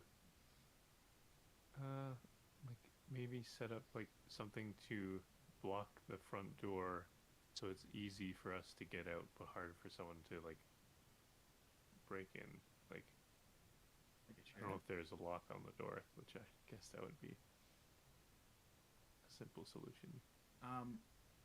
You do go to the front door, and it's got this old school like wooden board latching thing that you can put it. But there's like large wooden crates and shit in this room that you could definitely move over if you wanted.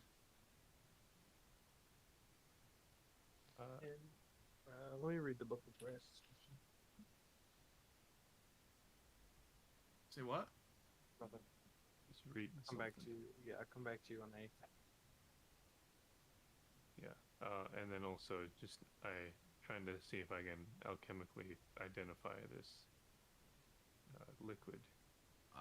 Roll a d20 and add your proficiency. I think it's a considered alchemy check. Yeah. Probably. Oh, and I think that the Delkin thing that I had earlier, I also get it with alchemist supplies, because I got to pick one tool with that. And then my proficiency. Yes, the right tool for the job, right? I don't know. Yeah. That was shit. What was it?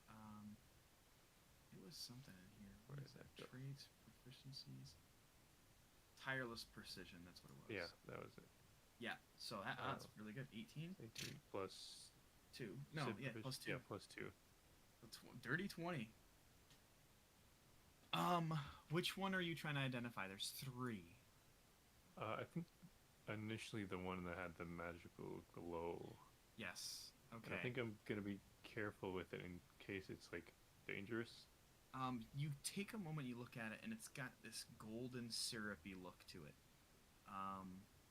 And you get the idea that the ingredients used to create this allows it to give an illusionary look to someone to make them look younger and more attractive for 24 hours. It's a youth elixir.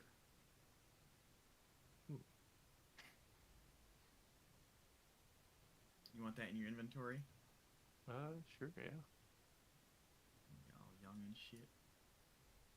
And then, even though they weren't magical, I guess I think I'll feel like it'll be part of my duty to identify the others as well. All right. Give me two more, or give me one more roll. We'll roll for that next one. Which one are you trying out now? Well, I feel like I probably know what the mother's milk is, so I'll do the other one. I don't remember what you said it was. Laughter. Laughter. Yeah, that seems interesting. So that plus your all right. Give me D4. Still 4. Ew. 9. You're looking at it, and this has it looks like a simple red tea.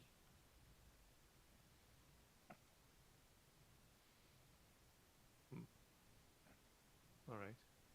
And it doesn't seem. Can I tell if it's poisonous? I'll tell you this. I would assume in your checking out alchemy stuff, is there a point in which you take a little sip of it? I think maybe, or probably not a sip. I would probably like dip your finger. Dip something in and then have it off of that. Probably not my finger as well, because like acid and stuff. Dip something in it. Oh. Are you dipping? So yeah, explain to me what you're doing. I'll tell you what happens. Dip it into mommy's milk. I think I probably have like a little like what are those Little like tiny, popsicle stick kind of thing? Oh, a tongue depressor.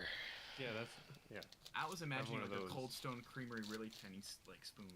Oh, yeah. yeah, that should be Just get a dope. Like sample spoon. Yeah, no, I Okay. think just like a little, basically like thing of wood and just dip it in and like kind of touch it on my tongue, basically. Okay. Should probably keep your wood out of kind that. Yeah, you kind of take it in you grab this thing, you pop the cork, and it kind of smells nice. Smells like a nice tea. You dip it in, and you put on your tongue, and you're just like, that's all you get. Kind of like Like an smile. involuntarily like. Yeah, kind of like smile to myself a bit and just go like, I'll put that away. I think just keep that around. Now try the laughter. Do you want to try the? Mother's milk. What does it look like? Okay, hold on. Let me put this elixir in there for you. I just named it Laugh Elixir. There you go. Because you haven't fully identified what it is. Right. You get that it makes you giggle. It's this elixir is labeled Mother's Milk, and you're looking at it, and it's a greenish, milky liquid. It's thicker, but it's like green. Ugh.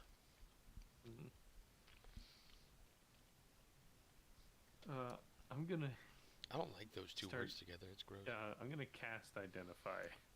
Then I'll have to handle it Good call. correctly. Jesus. He's like, I ain't risking it. Mm-mm. Yeah, I think Okay. that. I feel like that probably involves me like having like little, like alchemical liquid that I like draw on the side of like the flask Okay. or the bottle Yeah. with it, and like I identify it that way. Okay. After 10 minutes. You definitely take some time and focus on it and identify it as the Mother's Milk elixir, and that's in your inventory to read over. Okay. No. Green milky. Green milky substance. No thanks. Yeah. And How does Augustus laugh? How does he giggle? Oh God. I feel like it's like like Yeah. very like croaky almost. I like it. And as you think about that, you say that, and you giggle, and you know, there's still chickens in this room, and there's croakings of That's a thick ass lightsaber. That's a That that's is a thick that's a ass. big ass lame out of nowhere, dude. The black one is you. The pink one's the one she tells you not to worry, Not to worry about. Jeez. Wow. Wow, that's a double stacker right there, bro. 100%, dude. There's save also that the laugh for clucking last. of the chickens.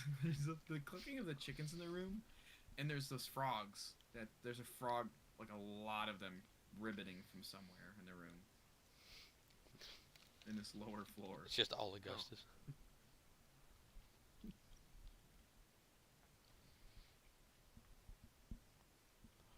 Other than that, I anything will else you say, guys wanna do?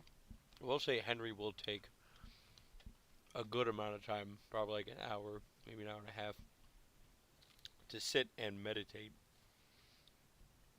Try to find like inner silence or inner peace and try to quell the storm, as it were. Roll d20 for me. Copy.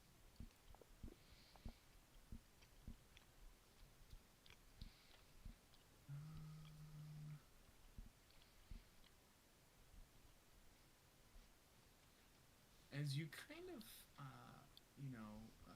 take a moment and just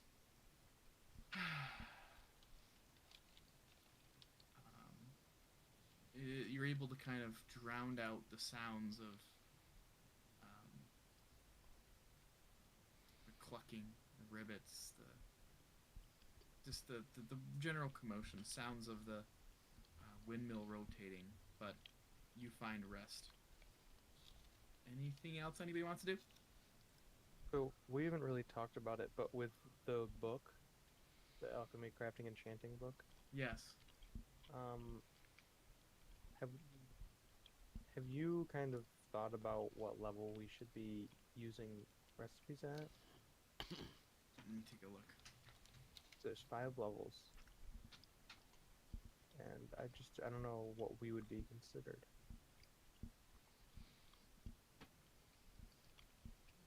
Are you on the PDF? Yeah. Does it give you a page number that you're Let's start at 82. Nickelodeon. For crafting, anyways. 82.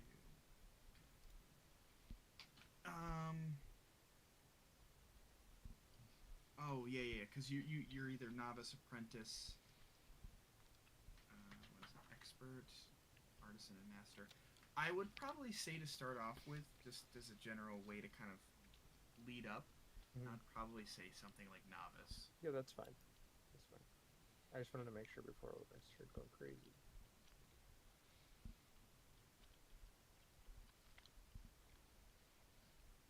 Yeah, I like this book because it kind of gives you like the idea of like what kind of things you'd be doing like in a guild and shit for that. I thought that was kind of cool. Mm.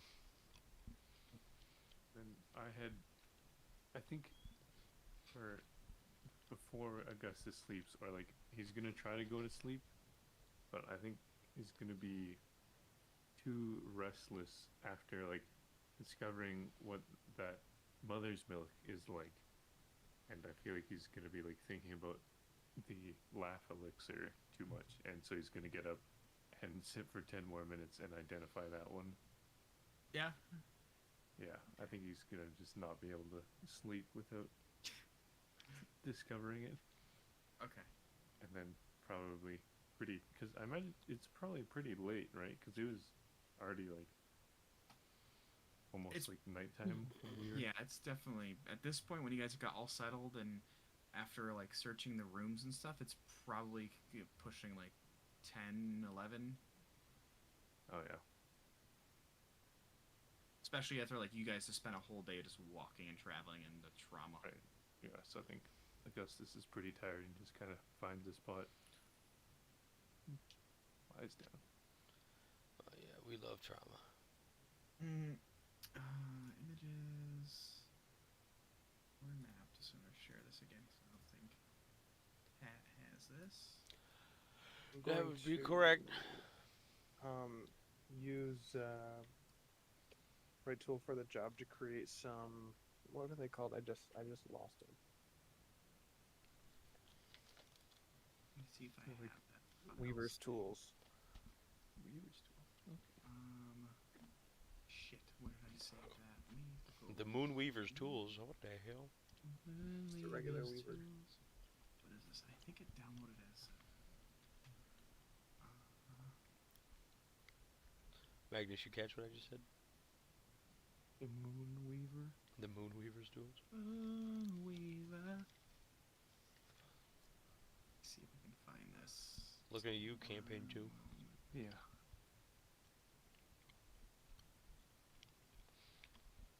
I'm sure it's here somewhere. Moonweaver. Weaver's Tools. Is that from the book? JD? Is that from the book? What? Weaver's. Weaver's Tools.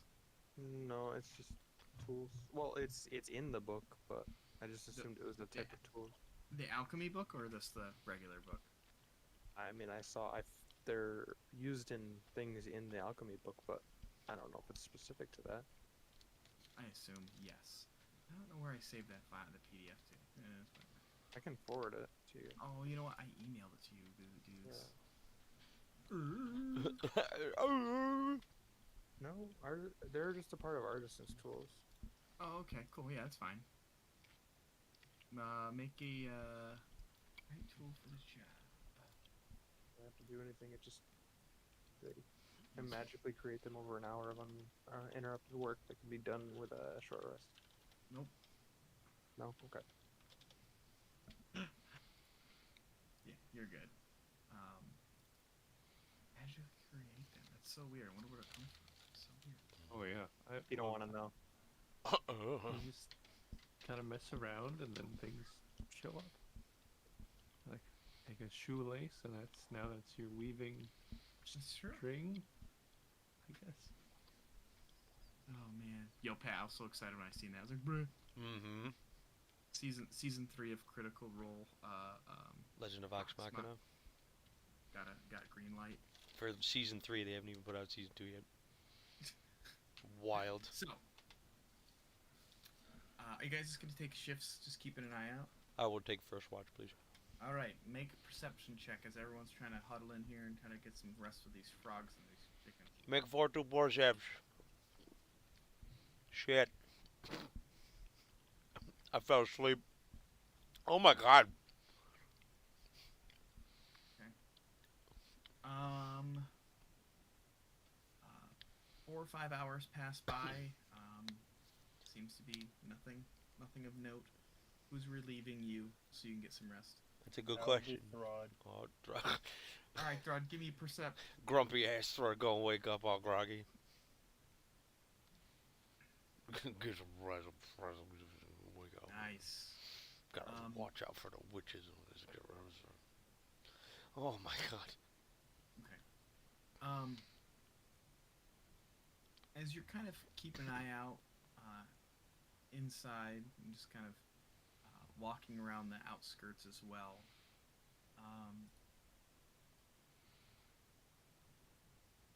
one thing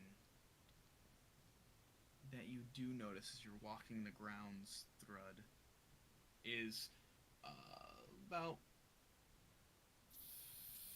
50 to 100 feet or so that's towards the woods from where the windmill is. You can see there's like some type of stone markers that are rather large that are off in the distance, about 100 to 50 feet away from the windmill here. You can go look at them, or you can just kind of keep your watch. Up to you. Straight up stoned markers, bro. Thrud will go check them out quickly. Okay. You walk over, and it's quiet out here. Like you're taking your time. You're walking slow. It's very dark out right now, but it's peaceful at this point. You get the idea that perhaps things don't like to linger around the windmill due to the things that are inside of the windmill. But you walk up and you see there's these 4 ancient stones they look old. They've been here for a very long time. And then they look moss covered. And there's a carving into each one of these. They look more like megaliths, and they have these carvings of cities in various different seasons: summer, spring, winter, fall. Um, but that's all you kind of really see here. Um, there is one that you look at, and there's several ravens as you look up to the sky, even at night, that are circling overhead. And one of these is pecking at something on top of the stone that depicts the city of Autumn.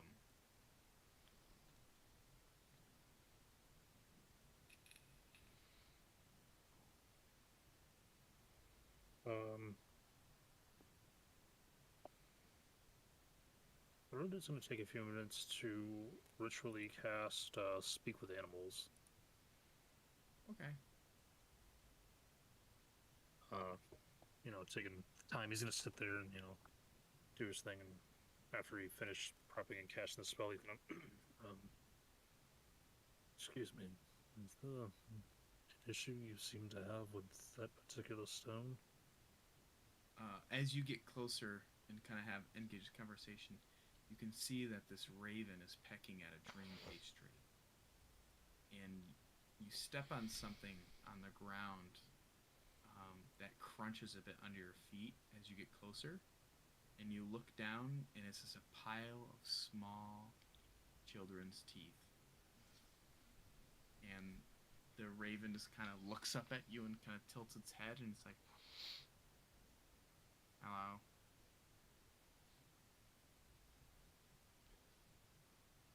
Oh, hello. You seem rather enamored by that pastry there. Makes me happy. Makes me see things. Those old women leave these treats out here for us. What And kind we of pray to some strange god. what kind of things do you see? Sacrifice.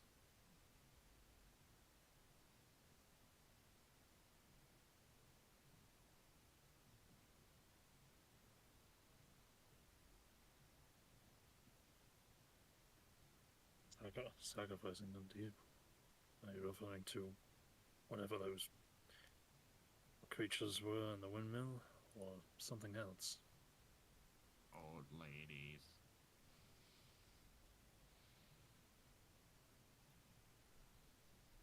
Were they sacrificing children? Perhaps. But they don't bother us none. When they leave, we sneak down here to eat some of their offerings. See. This might be a bit forward to ask of me, but do you happen to know what these stones are? They've been here as long as I've been alive. So, in other words, no. See. And while this may be a bit of a stretch, you all seem to come around here a bit more than I do. Have you ever seen those women carry a sword around anywhere or deposit a sword somewhere? Oh, not at all. The really old one, the head boss lady, likes to take a cart down the road and visit Barovia, but no swords. Me and my buddies up there been around here for at least 5-6 years. See, I might be grasping at straw here, but do you happen to know anything about someone named Strahd at all? Oh yeah, some crows that we interact with just blah blah blah, straw this, straw that. We're free birds, man. Ain't got time for that nonsense.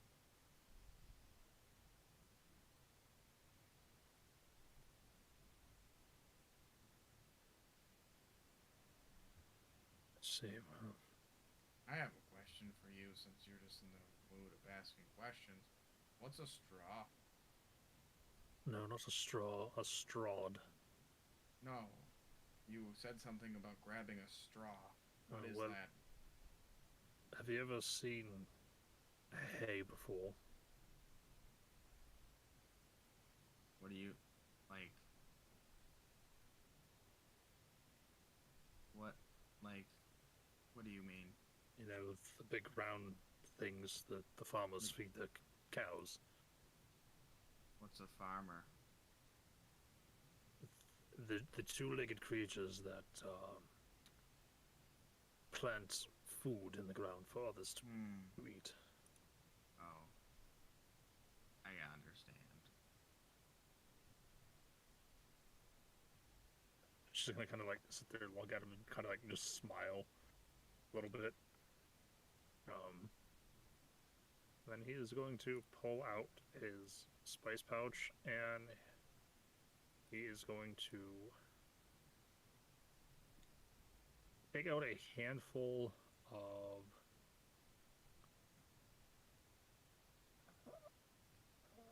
let's go with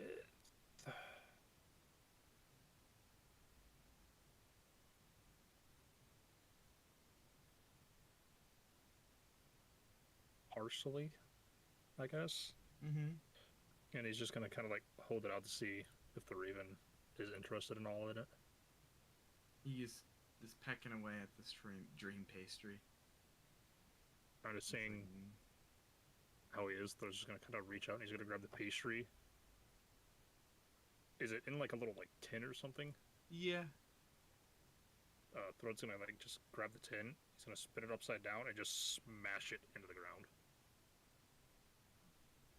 Why would you do that?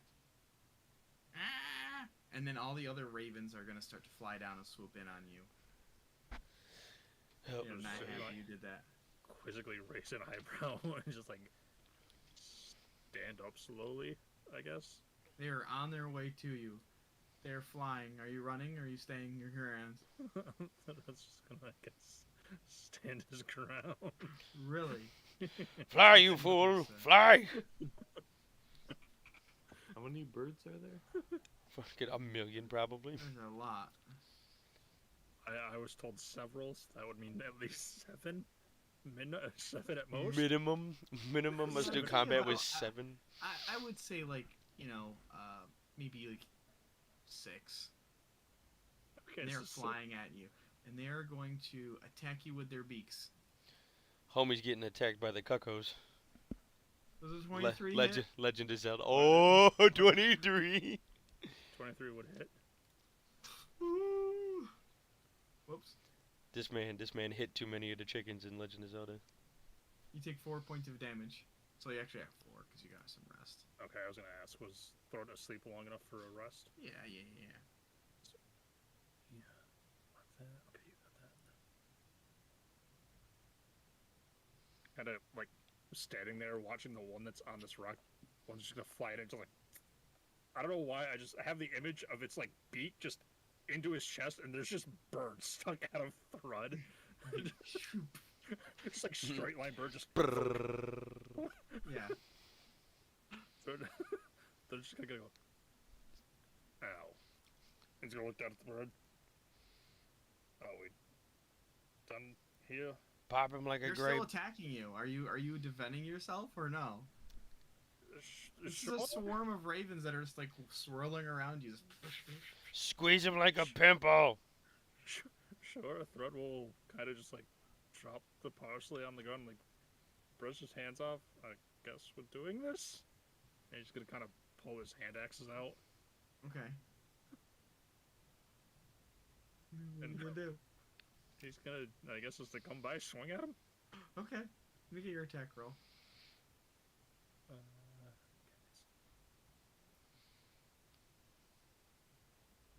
Why do, oh, it's because rage, I think, is still on me. Oh, reckless. Oh, okay. Here, I got you. Let's see. Drop to 9. Just roll again. Roll it again. Okay. Why is it only +2? Hold on. Let's see. I just feel like it's low. It might not be. I don't know. I think they're dexterity based. Oh, interesting. I think. I don't know. Let's go to the band. We'll see what it shows in D&D Beyond because that'll be more accurate. Oh, show. Where's Tread? I don't know because I'm looking at my D&D Beyond sheet, and even my Great Axe, it doesn't specify technically what it uses. It just says that he's proficient. Attacks. Oh, you're using your hand axe. Let me see. Inventory. And that also says just proficient. Hand axe is +6 to hit, so it's definitely using your strength. So let me fix this in here. So then would that mean my Great Axe would also go up? That's Oh, gotta yeah. be a strength. Oh yeah, your hit is strength. Then how many of those would have actually hit in that last fight? Oh, hold on. Let me see. Oh, Here you go. Strength. all of them? There we go. It's Probably. like every one of those should have I hit. told you guys, you gotta look through your shit, make sure it matches up. Well, okay, yeah, I didn't see that there. I'm I'm fixing it off. yeah. That's why 2 weeks ago I It's was all like, hey, my AC is not right. Yeah. Well, like I noticed, I was like, oh yeah, my hand axe is the same bonus as Threads. I'm like, that can't be right because I am definitely So, very weak. just out of curiosity, Tim, for me, how do I know what they use for a stat? Like For that, like for their rolls. usually if they are, usually specifies somewhere. Let's look online. Do you mean for like weapons? Yeah. I think if it's a finesse weapon, you can use dexterity instead, and then if it's a ranged weapon, it normally Dexterity. yeah you use dexterity, and then there's no addition to your damage.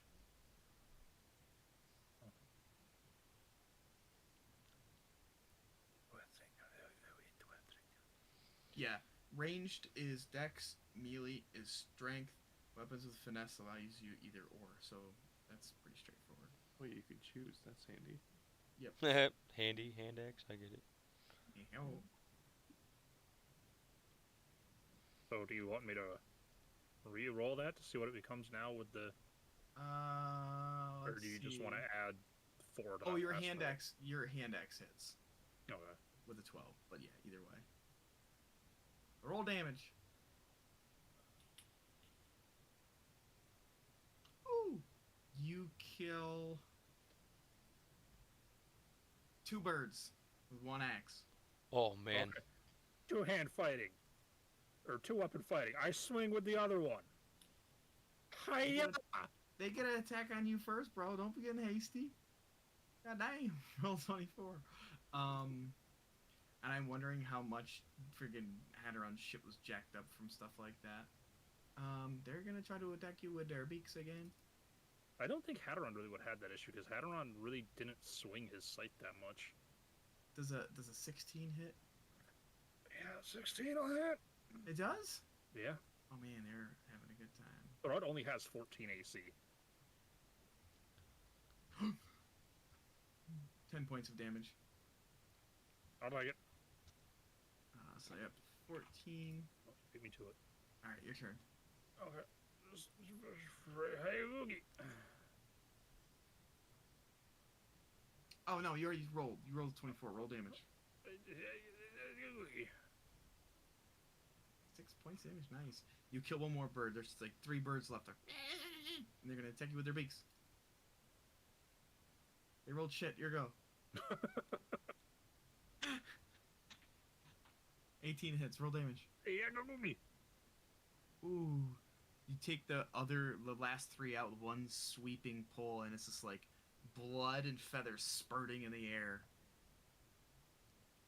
Yeah, just kind of like standing there, surrounded, just bird still in his body that has impaled itself there. They're just like, oh, that was interesting. He's gonna just kind of put the hand axes in. He's gonna grab a hold of the other bird and just snap its neck. He just pull it out. Jesus. He's gonna walk back to the windmill. Okay. After the eventful night for Thrud,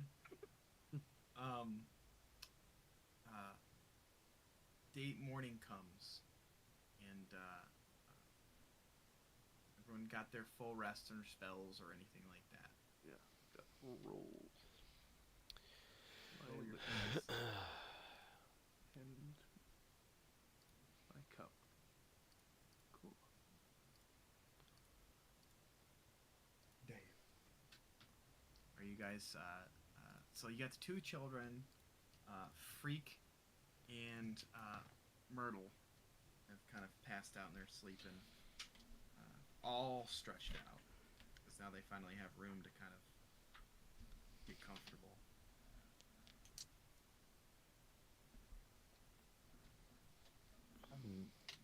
Well, I guess before we presumably leave, I'd advise no one to consume anything in here without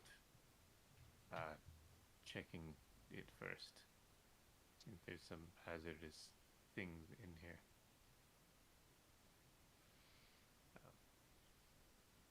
Yeah. This place is fucking weird. Me and Irina are looking to head out. I mean, we could see Velaki from here. We just gotta follow the road, pass through a little line of woods there, and we're home free. Taking these kids with us?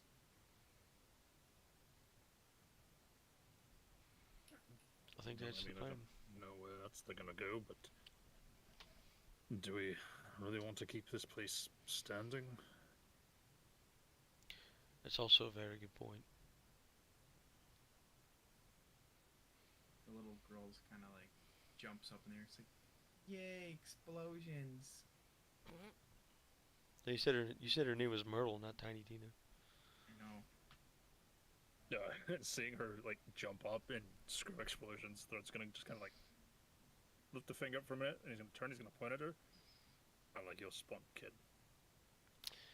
I think I might be able to assist with burning this place to the ground. All right. I'll just take one last look around, and then I wonder how well this place will even burn, really, but I don't think it's a bad idea. And yeah, I'm just gonna take kind of a glance around in the other cupboards and just... I might take one of the like pastry things and like wrap it up in, like some cloth. Okay. Let's see, where is this at? Here we go.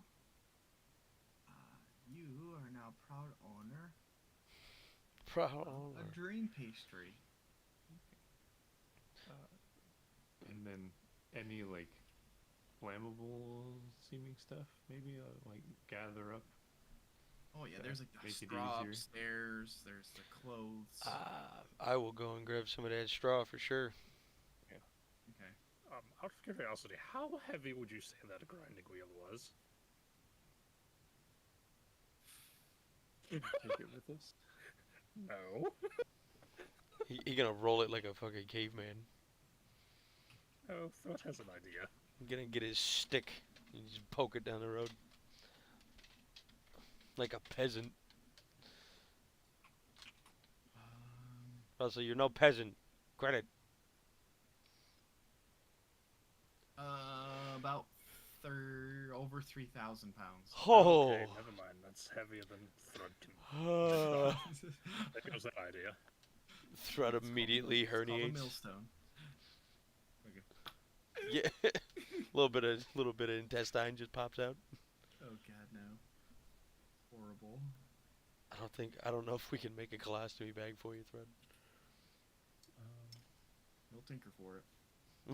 Tinker for Adon, make a colostomy bag. I can make a water skin. Is that close enough? A dookie skin. Oh, We just, can like, rig something up. Attach a water skin. Sew it to his ass. Yeah. You said there was a fire burning in the bottom floor, correct? There's a stove, yeah. Oh, is that still lit? I would assume you guys had fed some wood in there to that, because there's like a little stash of wood next to it that you guys can use as fire accelerant. Kind of as everybody else is getting stuff around, Thread's gonna grab one of his javelins, and he's gonna take some of the clothes that he had with him. He's gonna rip off a chunk of it, wrap it around the javelin, and then take a chunk of his rope to tie it to the javelin. And kind of once he gets that built, he's going to stick it into the fire to let it catch. Catches pretty quick. Kind of holding the javelin once everybody kind of sets everything down, and Third looks around. All right, are we kind of ready to do this? Cause Not yet. I'm shuttling hay from I'm throwing it out the window, upstairs, Yeah. and I'm bringing some down, and I'm going outside, and I'm Henry's gonna put it up against the windmill, kind of like old Salem witch trial style, around the stake. Yeah. And after he'll come down with the last roll, running past Thread, seeing the fires, shit, and just drops it and then runs out the door. yeah. And Shriek is already outside. He's been waiting outside, just looking at bodies of dead birds. Ismark is just in there. I was watching this go on. He's like, so what about that barrel of oily mixture in the middle of this room? It'll be fine. It'll be fine. Okay. Just make sure you're out. Slowly takes a few steps back outside the doorway. Maybe a little bit farther away. Or he's literally just sitting there holding a flaming stick, just kind of waiting for everybody to get out. He's just kind of I will go. Are you inside? Thread is literally in that bottom floor, just standing there with a flaming stick. I will go. I will go outside, and I will go to the opposite side of the windmill, and I want you to give me a countdown. Is everybody out of this godforsaken place? Can I finally just drop this? Yeah. Yep. Give me a countdown. I'm just kind of back to the door. 3, 2, 1, and he's just kind of toss it. When he says 1, I'm gonna build Where up. are you tossing it? Just kind of wherever that was that Henry dropped that last bit of hay in there. All right. Yep. When he says 1, I'm gonna build up charge with my feet, get a little bit of lightning going, and then I'm gonna lightning lunge away, and use the residual charge to spark a fire. Okay. Roll a d20. Throw. Anything under 5. Oh, natural 20! You throw it, and it lands kind of on the hay, but next to this wooden barrel in the center of the room, and you're able to get enough running distance. Henry, you can see as you kind of appear, 10 feet back, you can see that it's starting to kind of catch and start to climb up the stone walls of this and catch on the edge of these old dilapidated shutters on some of these windows, and then it's creeping up towards the wooden kind of walkway around the side, and as the blades kind of come down and kind of fan the flames a bit, you can see it's only going to take a little while for the blades of the windmill to catch. And Thrud, are you just running away, or are you just like, how far away are you going? Are you continuing to move as well, Henry? Yes. Or are you just gonna? Okay. I'm Thrudd gonna is go gonna- like I'm gonna do like an arc around the side. So I'm gonna Mhm. I'm gonna bounce 10 feet back. I'm gonna run like around the outside, like make a large arc to meet up Okay. with everybody. Thrud is going to go to what he presumes to be a safe distance, not knowing whatever is in that thing in the middle of the room. So, I guess he'd back to kind of the range of where those stones were, however like far roughly they were. That's kind of like 50, 100 feet or so. yeah, that's Okay. kind of going to be his gauge of like, okay, maybe this is safe enough. You back up, and then you guys are watching now in a group from like these megalith stone structures. You're just watching like the windmill keep turning around and turning and spinning. And Henry, you notice that the flames on the little pile of hay and straw kind of start to go out, and then the wood on the side of the shutters kind of decide to kind of just peter out. And it's kind of like an anticlimactic thing for your side of things. And then suddenly you just hear a as like the bottom of the windmill, the first floor, blows outward. And I need everyone to make a dexterity saving throw, as Oh. there's chunks of stone bricks that are flying at lightning speed towards you guys. Dirty Oh. 20. Um, I rolled a dirty 20. Oh no, the other one was. you say dexterity saving throw, yeah? Yep. Yeesh. Okay. Everyone's good except for Adon and Uh, Ismark. I'm going to, like, in reaction to it, pop up a shield spell. Stone to your face. Yeah. It's so funny when it's about coming at you. You got the rock, bitch. You, I didn't do it last time, and you did it this time, so it's not even. It's not how it works. Your reaction is throwing up what, the shield spell? Yeah. Okay. Okay. It's not really an attack. It's more No, so I just know. It's flying at just you. kind of what he would do. He would just, like, Okay. Let's see. You take 8 points of damage as this stone kind of comes flying your way and slams into your shoulder. You're gonna feel that for the rest of the day. But Ismark is just kind of distracted for a moment, and he just gets clocked in the side of the head with a small stone piece, and he's like falls to the ground and gets up, and he's like wiping blood off his mouth. He's like, "What the hell was that?"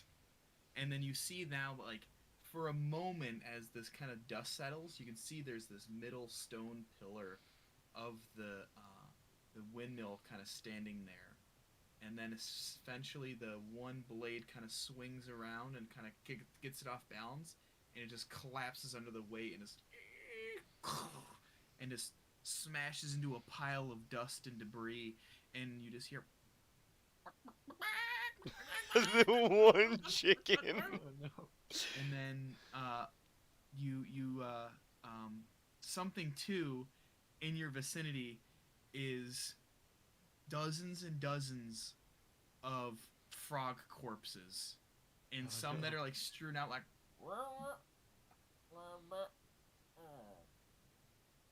But that's where we'll end tonight's session, with you guys So destroying just- the old Bonegrinder. Just looking at this beautiful fiery explosion. Yeah. Anime Um, intro. Anime outro. Yeah, oh, for sure. The credit music is already running, and the credits are rolling on screen as it's just the flames are burning. Cut to a wide shot of you guys just standing there. There's like injuries and just debris all around us. It's just one chicken. No, thanks for hanging by. It was an interesting session. Everyone levels up to level 4, so do that within. Do that within D&D Beyond first, Mm-hmm. and then next week you guys can reference that to update your Fantasy Grounds profiles. Are you still doing the rule of we on the levels we get the stat increases, we get the feat as well? Is this a feat level? It is. It's So an ability far, score. So I'm running this campaign. You get neither. Whoa. I'm literally just kidding. That'd be so you get cancer. a minus to your scores. Dude, I would be like, Uh. if I was in a game with the DM, so they'd be like, I'm out. SpongeBob. All right, I'm out. You get weaker when you level up. Yeah. Yes. So, and that's something that's interesting to note with the new edition they've been playtesting is, because that's kind of more of like a homebrew decision or like a house rule of like, some people are like, hey, you can take an ability score improvement and a feat, or you can just take the feat in replacement of your ability score improvement. But I would probably prefer for the first arc of our campaign that we're in right now. I'm just gonna say you're gonna need this. So You're gonna need both. abilities, yeah. I think it just makes more sense because I'm gonna tell you like I don't know. You get the idea. You know what I mean? I would just say me being a DM that wants to have you guys be able to do things that make your class exciting are welcome to take both. Mm. So level 4 took us a hot minute, but we here. Thank you for hanging out, peeps, and we'll see you next week. You can find our socials in description. Sounds good to me. Thank you, everybody, and as always, say goodbye. Goodbye. Mhm. Bye.